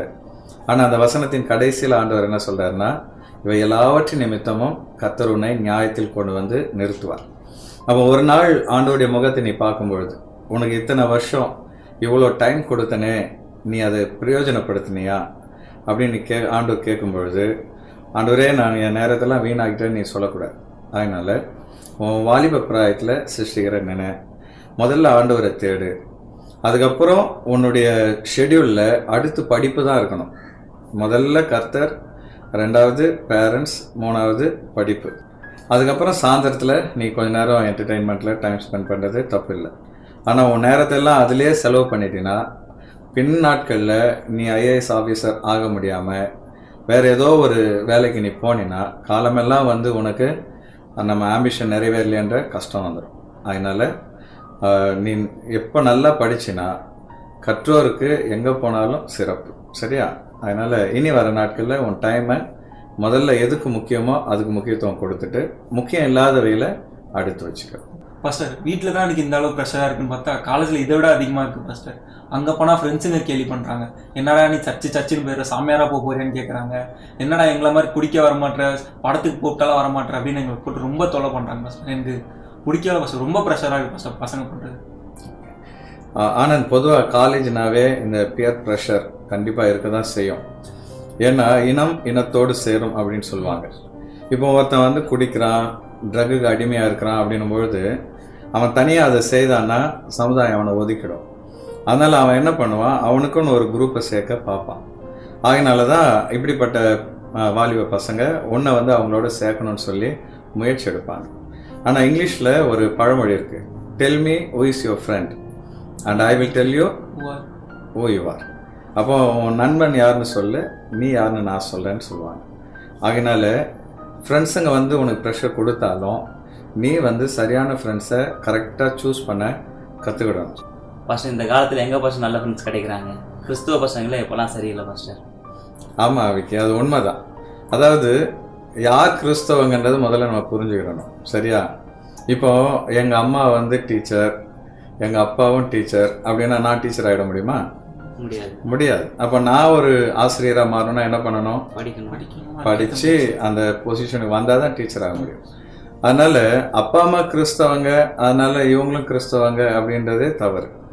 ஒரு வாலிபன் எப்போ தன்னுடைய வாழ்க்கையை ஆண்டவருக்கு ஒப்பு கொடுத்து, ஆண்டவர் இயேசு தான் என் வாழ்க்கையில் எனக்காக சிலுவையில் என் பாவத்தை சுமந்தார், மரித்தார், அடக்கம் பண்ணப்பட்டார், 3ஆவது நாள் உயிரோடு எழுந்தார்னு விசுவாசித்து அவரை தன் வாழ்க்கையில் ரட்சகராக ஏற்று பாவங்களெல்லாம் விட்டு மனம் திரும்பி ஆண்டவருக்கு நேராக தன்னுடைய வாழ்க்கையை திருப்புறானோ அவன் தான் கிறிஸ்தவன். அதனால கிறிஸ்தவங்க எல்லாரும் தப்பு பண்ணுறாங்க, அதனால நானும் தப்பு பண்ணால் அது ஒரு பிரச்சனை இல்லைன்னு ஒரு நாள் நினைக்கக்கூடாது. பாஸ்டர் எனக்கு ஆண்டவருக்காக வாழணும்னு ஆசை, ஆண்டவரோட சாட்சியாக வாழணும்னு எனக்கு ரொம்ப நாள் ஆசை பாஸ்டர். சர்ச்சுக்கு வந்தால் இயேசுப்பாக்காக வாழணும்னு ஒரு ஃபீல். ஆனால் ஃப்ரெண்ட்ஸும் கூட போயிட்டா அந்த பக்கம் ஃப்ரெண்ட்ஸ் வழியில் போகணும் ஒரு ஆசை. டபுள் மைண்டாக இருக்குது பாஸ்டர், எனக்கு என்ன பண்ணுறதுனே தெரியல பாஸ்டர். ஓகே, ஆனால் ஒன்று நீ புரிஞ்சுக்கணும், இந்த உலகத்தில் பாவ வாழ்க்கை வாழறது ரொம்ப ஈஸி. செத்துப்போன ஒரு மீனை பார்த்தீங்கன்னா தண்ணியில் போட்டோன்னே என்ன பண்ணோம்? மிதக்கும், தண்ணி போகிற டைரெக்ஷனில் போக ஆரம்பிச்சிடும். ஆனால் உயிருள்ள மீன் வந்து தண்ணியை எதிர்த்து போராடும். அப்போ உலகத்தில் ஆண்டவர் அறியாதவங்க, பாவத்திலே வாழறவங்களுக்கு அது அப்படியே பழகி போயிடுச்சு. ஆனால் நம்ம ஆண்டவரை ஏற்றுக்கிட்டதுனால கர்த்தருக்காக வாழணும்னு நினைக்கும் பொழுது அது சாதாரண விஷயம் கிடையாது. கண்டிப்பாக போராட்டம் வரும். உன்னுடைய ஃப்ரெண்ட்ஸ் மூலமாக வரும், பிசாஸ் மூலமாக வரும், உனக்குள்ளே இருக்கிற மாம்சமும் உன்னை வந்து பாவத்தில் தள்ளுறதுக்கு போராடும். ஃபஸ்ட்டு இந்த போராட்டத்துலேருந்து வெளிவர வழியே இல்லையா ஃபஸ்ட்டு? நிச்சயமாக வழி இருக்குது ஆனந்த். ஏன்னா நம்முடைய சொந்த பலத்தினால பரிசுத்த வாழ்க்கை வாழவே முடியாது. ஆகினால தான் ஆண்டவர் இயேசு என்ன சொன்னார்? என்னுடைய பரிசுத்த ஆவியை நான் உங்களுக்கு அனுப்புகிறேன். பரிசுத்த ஆவி உங்களிடத்தில் வரும் பொழுது நீங்கள் பலன் அடைந்து நீங்கள் பூமி முழுவதும் சாட்சியாக இருப்பீங்கன்னு ஆண்டவர் சொல்லியிருப்பார். அப்போ ஒவ்வொரு நாளும் உலகத்துக்குள்ளே நீ போகும்பொழுது, ஆண்டவரே என் பலத்தினால என்னால் சாட்சியாக வாழ முடியாது, உங்களுடைய பரிசுத்த ஆவி எனக்கு தாங்கப்பான்னு சொல்லி ஒவ்வொரு நாளும் ஒவ்வொரு நிமிஷமும் நீ ஆவியில் நிரம்பும் பொழுது ஆண்டவர் உனக்கு பலன் தருவார். இப்போ காலையில் எழுந்த உடனே நீ வந்து செல்ஃபோனை சார்ஜ் பண்ணுற எதுக்காக? நீ ஃபுல் டே யூஸ் பண்ணுறதுக்காக. சார்ஜ் பண்ணலைன்னா என்ன ஆகும்? பேட்டரி டெட் ஆகிடும், யூஸ் பண்ண முடியாது. அதே போல தான் ஒவ்வொரு நாளும் நம்ம வந்து ஆவியானவருடைய பலனை பெற்றுக்கொள்ளும் பொழுது எப்படி பேட்டரியை சார்ஜ் பண்ணுறோமோ அது மாதிரி ஆவியானவர் நம்மளை நிரப்பும் பொழுது நம்ம ஆண்டவருக்காக சாட்சியாக வாழலாம். எந்த ஃப்ரெண்ட்ஸ் எல்லாம் உன்னை வந்து கேலி பண்ணாங்களோ, யாரெல்லாம் உன்னை பாவத்தில் தாழணும்னு நினச்சாங்களோ அவங்களே ஒரு நாள் உன் பக்கமாக வரும்படி ஆண்டவர் வந்து உன் மூலமாக அவங்கள ரட்சிப்பார். ஃபஸ்ட்டு என்னோடய ஃப்ரெண்ட்ஸுக்கு வந்து நீ எப்போவுமே எங்களை மாதிரி தண்ணி அடிக்க வேண்டாம்டா, நம்ம எப்பயாவது செலிப்ரேஷன் போகும்போது அப்போ மட்டும் எங்களுக்கு கம்பெனி கொடு அப்படின்னு சொல்கிறாங்க பாஸ்டர். அதுலேருந்து இவன் எஸ்கேப் ஆகிறதுக்கு இவன் என்ன பாஸ்டர் பண்ணுறோம் அப்படின்னு சொல்லுங்கள் பாஸ்டர். ஆனால் இந்த காலத்தில் வாலிபர்களுக்கு வர ரொம்ப முக்கியமான ஒரு டெம்டேஷன் இது. ஆனால் ஒன்று மாத்திரம் நீ மறந்துடக்கூடாது, உன்னுடைய சரீரம் பரிசுத்த ஆவியானவர் தங்கியிருக்கிற ஆலயம். ஆகையினால நாம் வந்து இந்த ஆலயத்தை கெடுக்கும்போது ஆவியானவர் நம்மளை கெடுப்பார்னு சொல்லி வேதம் எச்சரிக்குது. அதனால் ஃப்ரெண்ட்ஸ் அப்படி வந்து உன்னை ஃபோர்ஸ் பண்ணும்பொழுது, சாரி ஃப்ரெண்ட்ஸ், நான் உங்களை ரொம்ப நேசிக்கிறேன், ஆனால் இந்த விஷயத்தில் நான் ரொம்ப யோசிக்கிறேன், என்னால் வந்து இதை செய்ய முடியாது அப்படின்னு சொல்லிட்டு உன் லைஃப்பில் you should learn to say no. அதாவது யார் என்ன சொன்னாலும் தலையாற்ற எஸ் மேனான்னு இருக்கக்கூடாது. சில நேரங்களில் உன் லைஃப்பில் இருக்கிற கன்விக்ஷனில் நீ உறுதியாக இருக்கணும். நான் கர்த்தருடைய பிள்ளை, என்னுடைய சரீரம் பரிசுத்த ஆவியானவர் தங்குகிற ஆலயம், இதை நான் கெடுக்க மாட்டேன் அப்படின்றதுல நீ உறுதியாக இருந்து பியர் ப்ரெஷர் வரும்பொழுது you should learn to say no. Sorry friends, என்னால் முடியாது, ஆனால் நான் உங்களை நேசிக்கிறேன், இந்த ஒரு விஷயத்தில் என்ன கட்டாயப்படுத்தாதீங்கன்னு சொல்லி அங்கேருந்து எஸ்கேப் ஆகிடும். ஃபஸ்ட்டு நான் கோஎட்டில் படிக்கிறேன் ஃபஸ்ட்டு, என் ஃப்ரெண்ட்ஸுங்களா அதிகம், எனக்கு நிறைய கேர்ள்ஸாக வந்து ப்ரொப்போசல் பண்ணுறாங்க சார். எனக்கு என்ன பண்ணுறதுனே தெரியல சார், என்ன ஃபஸ்ட்டு பண்ணுங்க? அதாவது ஆனந்த், தமிழில் ஒரு பழமொழி இருக்குது, ஓடு மீன் ஓட ஒரு மீன் வருமளவும் வாடி நிற்குமாம் கொக்கு. அப்போ தனக்கு ஏற்ற ஒரு மீன் வர வரைக்கும் கொக்கு எப்படி காத்திருக்குதோ அது மாதிரி உனக்குன்னு ஒரு லைஃப் பார்ட்னரை ஆண்டவர் நீ பிறக்கும் போதே உருவாக்கிட்டார். ஆகினால உன் ஃப்ரெண்ட்ஸுங்க லவ் பண்ணுறாங்க, அவங்க ஜாலியாக ஊரை சுற்றுறாங்கன்னு சொல்லி அவங்களுக்கு கம்பெனி கொடுக்கணும், நீ அந்த காரியத்துக்கு போகாது. தேவ சமூகத்தில் காத்திரு. சரியா? உனக்குன்னு ஒரு மேரேஜ் வயசு வரும்பொழுது, உனக்கு வந்து ஒரு குடும்பத்தை நடத்தக்கூடிய வருமானம், ஒரு ஸ்டேட்டஸ் வரும்பொழுது நீ கல்யாணத்தை பற்றி யோசி. இப்போ படிக்கிற வயசில் ஃப்ரெண்ட்ஸுங்கெல்லாம் அப்படி இருக்காங்களே, நானும் அப்படி இருக்கணும்னு சொல்லி உன் மைண்டை டைவெர்ட் பண்ணினா, பின் நாட்களில் நீ இந்த வயசில் எடுக்கிற தேர்வு, உன்னுடைய சாய்ஸ் வந்து தப்பாக மாறிச்சுன்னா உன் லைஃபே வந்து வழி மாறி போயிடும். நீ எத்தனையோ பேருடைய லைஃப்பை பார்த்துருப்ப, திருமண விஷயத்தில் தவறான முடிவு எடுத்ததுனால அவங்களுடைய ஆம்பிஷன் போயிடும், அவங்களுடைய ஃப்யூச்சர் போயிடும், அவங்க ஃபேமிலிக்குள்ளே வேதனை, கண்ணீர். அதனால் இந்த ஒரு விஷயத்தில் மாத்திரம் நீ எப்போவுமே பொறுமையாக இருந்து ஆண்டோடைய சித்தத்தை அறிஞ்சு ஏற்ற நேரம் வர வரைக்கும் காத்திருக்கிறது நல்லது. யோசேப்பை நீ பார்த்தீங்கன்னா அவனுக்கு வராத டெம்டேஷனே கிடையாது. ஆனால் அவன் லைஃப்பில் ஒரு ஆம்பிஷன் இருந்ததுனால எல்லா டெம்டேஷனையும் உதறி தள்ளிட்டு ஓடிட்டே இருந்தான். அதுபோல் உனக்கு எத்தனை மீன் வந்தாலும் எல்லாத்தையும் தூக்கி போட்டு ஆண்டவர் எனக்கு ஏற்ற நேரத்தில் ஏற்ற லைஃப் பார்ட்னரை தருவான்னு சொல்லி காத்திருக்கணும். ஃபஸ்ட்டு என் ஃப்யூச்சரை நினச்சா எனக்கு ரொம்ப பயமாக இருக்கும். ஃபஸ்ட்டு எனக்கு ஒரு பெட்டர் ஃப்யூச்சர் கிடைக்கணும்னா நான் என்ன ஃபஸ்ட்டு பண்ணணும்? ஆனந்த், அதாவது ஆண்டவர் உன்னை அழைக்கும் பொழுதே உன்னை ஆசீர்வதிக்க தான் அழைச்சார். ஆபிரகாம ஆண்டவர் அழைச்ச போது அவனுக்கு என்ன சொன்னார்னா, நான் உன்னை ஆசீர்வதிக்கவே ஆசீர்வதிப்பேன். அதுக்கப்புறம் இன்னொரு பிளெஸிங் சொல்கிறாரு, உன் மூலமாக பூமியில் உள்ள சகல ஜாதிகளையும் ஆசீர்வதிப்பேன். அப்போ உன்னை அழைத்த ஆண்டவர் நிச்சயமாக உன்னை ஆசீர்வதிப்பார். உன் எதிர்காலத்தை பற்றி நீ கவலையே படாது. ஒவ்வொரு நாளும் ஆவியானோடைய நடத்தலின்படி நீ ஆண்டோடைய சித்தத்தின்படி வாழ கற்றுக்கோ. எதிர்காலத்துக்காக திட்டமிடு, ஆனால் கவலைப்படாது. உன்னுடைய ஆம்பிஷன் படி நீ நல்லா ஹார்ட் ஒர்க் பண்ணி படிச்சின்னா நிச்சயமாக நீ ஒரு கலெக்டராக வருவ. ஆனால் அப்படி கலெக்டராக வரும்பொழுது இந்த சமுதாயத்துக்குன்னு சொல்லி உனக்கு சில கடமைகள் இருக்குது. மற்றவங்க வாங்குற மாதிரி லஞ்சம் வாங்குறதோ, மற்றவங்கள மாதிரி நீ அநியாயம் பண்ணுறதோ இல்லாமல், நீ எந்த பொசிஷனில் உயர்ந்தாலும் இந்த சமுதாயத்தை நீ ஒரு சாட்சியாக இருக்கணும். அது மாத்திரம் இல்லை, உன் மூலமாக அநேகருக்கு ஒரு ஆசீர்வாதம் உண்டாகணும். எவ்வளோ பேருக்கு உதவி செய்ய முடியுமோ நீ உதவி செய்யணும். எவ்வளோ பேருக்கு ஆண்டோடைய சுவிசேஷத்தை சொல்ல முடியுமோ நீ சுவிசேஷத்தை சொல்லணும். நீ காலேஜ் படிக்கும்பொழுது மற்றவங்க கேலி பண்ணாலும் நீ ஒரு நாள் வெக்கப்படாமல் உன் மனசுக்குள்ளே ஒன்று இருக்கணும், என்னுடைய ஃப்ரெண்ட்ஸ் ஆண்டவரை ஏற்றுக்கலைன்னா அவங்க வாழ்க்கை நித்திய அழிவுக்குள்ளே போயிடுமே, என்னை போல் அவங்களும் நித்திய ஜீவனை பெற்றுக்கணும் அப்படின்ற ஒரு பாரம் உனக்குள்ளே இருக்கணும். அதனால் சமயம் வாய்த்தாலும் வாய்க்காவிட்டாலும் ஆண்டோடைய நல்ல செய்தியை மற்றவங்களுக்கு சொல்லு. இப்போதுலேருந்தே சாட்சியாக வாழ கற்றுக்கோ. அப்பா அம்மாவுக்கு கீழ்ப்படி. ஏன்னா உன் வாழ்க்கை நல்லா இருக்கணும்னா ஒரு ஈஸியான ஒரு சீக்ரெட் என்னென்னா, தகப்பனையும் தாயும் கனம் பண்ணணும். அதனால் இனிமேல் அவங்கள எதிர்த்து பேசாத, அவங்க மனசை காயப்படுத்தாத. ஸோ உன்னுடைய நேரத்தை கரெக்டாக மெயின்டைன் பண்ணிக்கோ. காலேஜில் உனக்கு பியர் ப்ரெஷர் வரும்பொழுது ஆவியானவர்கிட்ட பேலன்ஸ் கேட்டுக்கோ. உன் எதிர்காலத்தில் நீ என்ன நிலைமைக்கு வரணுன்ற அந்த ஆம்பிஷன் இருக்கோ அதை நோக்கி தொடர்ந்து ஓடிட்டே இரு. என்ன டெம்டேஷன் வந்தாலும் உதறி தள்ளிட்டு ஆண்டோடைய பலத்தோடு ஓடினா சீக்கிரத்தில் ஏற்ற காலத்தில் கர்த்தர் உன்னை உயர்த்துவார். அப்படி உயர்த்தும் பொழுது இப்போ உன்னை திட்டுற அப்பா அம்மாவே உன்னை பார்த்து பெருமைப்படுவாங்க. நம்முடைய சபை மக்கள் உன்னை பார்த்து சந்தோஷப்படுவாங்க. சமுதாயமோ ஆனந்தா எப்படியோ இருந்தான் இப்படி ஆயிட்டானப்பன்னு சொல்லி உன்னை பற்றி பெருமையாக பேசுவாங்க. புரியுதா? ஓகே ஃபஸ்ட்டு நான் இங்கே வரதுக்கு முன்னாடி என் லைஃப் என்ன ஆகும்னு ரொம்ப பயந்துட்டு இருந்தேன். ஃபஸ்ட்டு இப்போ உங்ககிட்ட பேசினதுக்கப்புறம் தான் ஃபஸ்ட்டு ஒரு கிளாரிட்டி கிடச்சிது. இப்போ தான் ஒரு லைஃப் எப்படி என் ஃப்யூச்சரை வந்து டிசைட் பண்ணணும் அப்படின்னு ஒரு பிளான் கிடச்சிருக்கு. ஃபஸ்ட்டு ரொம்ப தேங்க்ஸ் ஃபஸ்ட்டு எனக்கு இந்த அட்வைஸ் கொடுத்தது. ரொம்ப சந்தோஷம் ஆனந்த். நீ ஆண்டவர் சமூகத்துக்கு வந்ததுக்காக சந்தோஷம். நிச்சயமாக உனக்காக ஜெபம் பண்ணுறேன். கர்த்தர் உன் ஃப்யூச்சரை ஆசீர்வதிச்சு உயர்த்துவார். என்ன தம்பி தங்கைகளே, இந்த டிஸ்கஷன் உங்களுக்கு ரொம்ப ஆசீர்வாதமாக இருந்திருக்கும்னு நினைக்கிறேன். பல நேரத்தில் உங்களுடைய பிரச்சனை நீங்கள் மற்றவங்கக்கிட்ட சொல்லாமல் உங்கள் மனசுக்குள்ளேயே பாட்டிலிங் அப் அப்படியே வச்சு அழுத்துறதுனால தான் உங்களுக்குள்ளே ஒரு மன அழுத்தம் உண்டாகுது, வாழ்க்கையில் விரக்தி வந்துடுது. அதனால் இனி உங்களுக்கு பிரச்சனைகள் வரும்பொழுது முதல்ல உங்கள் தாய் தகப்பன்கிட்ட மனம் விட்டு அதை பேசுங்க. ஒருவேளை அவங்க அதை புரிஞ்சுக்கலைன்னா கவலைப்பட வேண்டாம். சபைக்கு போய் பாஸ்டர்கிட்ட போய் பேசி ஆலோசனை கேளுங்க. அல்லது சபையில் நல்ல ஆவிக்குரிய முதிர்ச்சியுள்ள விசுவாசிங்கிட்ட ஆலோசனை கேளுங்க. ஆலோசனை அதிகமாகும் பொழுது உங்களுடைய வாழ்க்கையும் உறுதிப்படும். உங்களுடைய நடை பிசகாமல் நல்ல விதத்தில் செல்ல ஆண்டவர் உங்களுக்கு உதவி செய்வார். God bless you.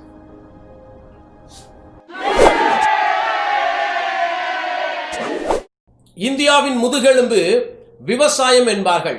அதுபோல நான் சொல்லுகிறேன், இந்தியாவின் முதுகெலும்பு இளைஞர்களும் கூட. இந்த இளைஞர்களின் ஆசீர்வாதத்திற்காக, அவர்களுடைய எதிர்காலம் சிறப்பாய் இருப்பதற்காக உங்களை ஆசிர்வதிக்க ரெவரண்ட் எஸ் சேகர் அவர்கள் வந்திருக்கிறார்கள். அவர்கள் ஜெபித்து நம்மை ஆசிர்வதிப்பார்கள். ஆண்டவராகிய இயேசுவின் நாமத்தில் இந்த வாலிபர் முகாமில் பங்கு பெற்ற எல்லா வாலிபர்களுக்கும் வாழ்த்துக்களை தெரிவிக்கிறேன். இந்த நாளிலும் கர்த்தருடைய வார்த்தை கேட்டிருக்கிறீர்கள், கர்த்தருடைய ஆலோசனையை கேட்டிருக்கிறீர்கள். இந்த வார்த்தைகளை உங்கள் வாழ்க்கையிலே பயன்படுத்தி இன்னும் கர்த்தருக்காக இந்த கடைசி நாட்களில் எழும்பி பிரகாசிக்க ஆவியானவர் விடுதலை தருவாராக. வாலிபன் தன் வழியை எதனால் சுத்தம் பண்ணுவான்? கர்த்தருடைய வசனத்தின்படி தன்னை காத்து கொள்ளும் பொழுது மாத்திரமே என்று சங்கீதத்தில் வாசிக்கிறோம். இந்த காலை நேரத்திலும் இந்த வார்த்தைகளை, இன்னைக்கு நல்ல செய்திகளை கேட்டிருக்கிறீர்கள், நல்ல ஆலோசனைகளை கேட்டிருக்கிறீர்கள். தொடர்ந்து கர்த்தர் உங்களை பயன்படுத்துவதற்கு, கர்த்தருக்குள்ளாக நீங்கள் நிலைத்திருந்து கனி கொடுக்கும்படிக்கு நம்ம எல்லாரும் கண்களை மூடி நம்ம ஜெபம் பண்ணுவோம். வானத்தை பூமியும் படைத்த சர்வ வல்லவரே, எங்கள் செக்ஷன்ல கொடுத்திருக்கிற நல்ல வாலிபர்களுக்காக ஸ்தோத்திரம் ஆண்டவரே. இந்த வாலிபர்கள் மத்தியிலே கர்த்தர் இந்த கடைசி நாட்களில் எழுப்புதலை கர்த்தர் கட்டளையிடுவீராக. கேட்ட வார்த்தைகள், கேட்ட ஆலோசனைகள் பிள்ளைகள் வாழ்க்கையில செயல்பட நான் ஜெபம் பண்ணுகிறேன் ஆண்டவரே. ஆவியானவர் ஒவ்வொரு வாலிபர்கள் மேலும் உம்முடைய வல்ல அபிஷேகத்தை ஊற்றி உமக்காக இந்த கடைசி நாட்களில் எழும்பி பிரகாசிக்க செய்வீராக. ஆண்டவரே உமக்கு ஸ்தோத்திரம், ஸ்தோத்திரம், ஸ்தோத்திரம், ஸ்தோத்திரம், ஸ்தோத்திரம். இந்த லாக்டவுன் பீரியட்ல ஆண்டவரே பிள்ளைகள் இடறி போகாதபடி இப்படிப்பட்ட நல்ல ஒரு கூடுகையை ஏற்படுத்தி ஆண்டவரே வாலிபர்கள் இன்னும் தேவனுக்குள்ளாக பலப்படுவதற்கு ஆண்டவரே இந்த முகாமை கர்த்தர் ஆசீர்வதித்திருக்கிறீர். இதுல பங்கு பெற்ற எல்லா வாலிபர்கள் மேலும் இந்த உம்முடைய வல்லமையை ஊற்ற நான் ஜெபம் பண்ணுகிறேன். கர்த்தாவே ஸ்தோத்திரம். அவர்கள் சபைகளிலே பயனுள்ள பாத்திரங்களாய் மாற உம்முடைய அன்பின் கரங்களை ஒப்பு கொடுத்து நான் ஜெபம் பண்ணுகிறேன். தொடர்ந்து வாலிபர்களுக்குள்ள நல்ல ஜெப ஆவியை கர்த்தர் கொடுப்பீராக. அபிஷேகம் பெற்ற பிள்ளைகள் ஆவியிலே நிறைந்து நல்ல ஜெபிக்க, ஆராதிக்க விடுதலை தருவீராக. ஆண்டவரே ஸ்தோத்திரம், ஸ்தோத்திரம். இந்த நாட்களிலும் கர்த்தருடைய ஆவியானவர் ஒவ்வொரு பிள்ளைகள் மேலும் அவர்கள் ஆவி, ஆத்தும, சரீரத்தை ஆளுகை செய்து நடத்த நான் ஒப்பு கொடுத்து நான் ஜெபம் பண்ணுகிறேன். ஒப்பு கொடுக்கிற ஆண்டவரே, பரிசுத்த ஆவியானவர் தொடர்ந்து பெரிய காரியங்களை செய்யும். இன்னும் எங்கள் செக்ஷன்ல இன்னும் அநேக வாலிபர்கள் சேர்க்கப்பட, சபைகளில் சேர்க்கப்பட நாங்கள் ஜெபம் பண்ணுகிறோம். தொடர்ந்து கர்த்தர் பெரிய காரியங்களை செய்யும். கர்த்தர் பெரிய காரியங்களை செய்வீராக. ஆண்டவரே உம்முடைய அன்பின் கரங்களில் தாழ்த்தி ஒப்பு கொடுக்கிறோம். இந்த நாளிலும் ஆண்டவரே உம்முடைய வார்த்தையை பகிர்ந்து கொண்ட, ஆலோசனைகளை கொடுத்த, ஜெபித்த ஒவ்வொரு தேவனுடைய ஊழியக்காரர்களையும் கர்த்தர் ஆஸ்வதித்து ஆண்டவரே இன்னும் பெரிய காரியங்களை எங்கள் செக்ஷன்ல நீர் நடப்பிக்கும்படி எங்களை உம்முடைய அன்பின் கரங்களில் தாழ்த்தி ஒப்பு கொடுக்கிறோம். ஆசீர்வதிங்க, பெரிய காரியங்களை செய்யும். இயேசுவின் இனிய நாமத்தில் ஜெபிக்கிறேன் நல்ல பிதாவே, ஆமேன், ஆமேன். என் ஆத்துமாவே கர்த்தரை ஸ்தோத்திரி, என் முழு உள்ளமே அவருடைய பரிசுத்த நாமத்தை ஸ்தோத்திரி. என் ஆத்துமாவே கர்த்தரை ஸ்தோத்திரி, அவர் செய்த சகல உபகாரங்களையும் மறவாதே. ஆமேன், ஆமேன். நம்முடைய கர்த்தராகிய இயேசு கிறிஸ்துவினுடைய கிருபையும் பிதாவாகிய தேவனுடைய அன்பும் ஆவியானவருடைய ஐக்கியமும் சமாதானமும் நம் அனைவரோடும் கூட இப்பொழுதும் எப்பொழுதும் இந்த வார்த்தை கேட்ட எல்லா தேவனுடைய பிள்ளைகள் மேலும் மாறாமல் இருப்பதாக. ஆமேன், ஆமேன். கர்த்தர் உங்களை ஆஸ்வதிப்பாராக. தொடர்ந்து உங்கள் வீடுகளில் நீங்கள் தொடர்ந்து ஜெபிங்க. அநேக வாலிபர்களை கர்த்தருக்கு நேராய் ஆண்டவர் நடத்த உதவி செய்வாராக. தேங்க்யூ. இந்த வாலிபர் முகாமை கண்டுகளிக்கவும், ஆண்டவருடைய வார்த்தைகளையும் நல்ல கருத்துக்களையும் உற்று பார்க்கவும் தேவன் நமக்கு கிருபை தந்தார். இந்த முகாமை ஆசீர்வதித்த தேவனுக்கும், இந்த முகாமை யாவரும் பயனுள்ளதாய் பார்ப்பதற்கு திரைக்கு பின்னால் உதவி செய்த எல்லா வாலிபர்களுக்கும், தேவனுடைய ஊழியர்களுக்கும், வடசென்னை மண்டலத்தில் இருக்கிற எல்லா ஊழியர்கள் சார்பாகவும், வாலிபர் இயக்கத்தின் சார்பாகவும் நன்றியை தெரிவித்துக் கொள்கிறேன். கர்த்தர் உங்களை ஆசீர்வதிப்பாராக. தொடர்ந்து சமுதாயத்திற்கும், சபைக்கும், தேவனுடைய ஊழியத்திற்கும், உங்கள் குடும்பத்திற்கும் நீங்கள் ஆசீர்வாதமாய் இருப்பீர்கள். God bless you.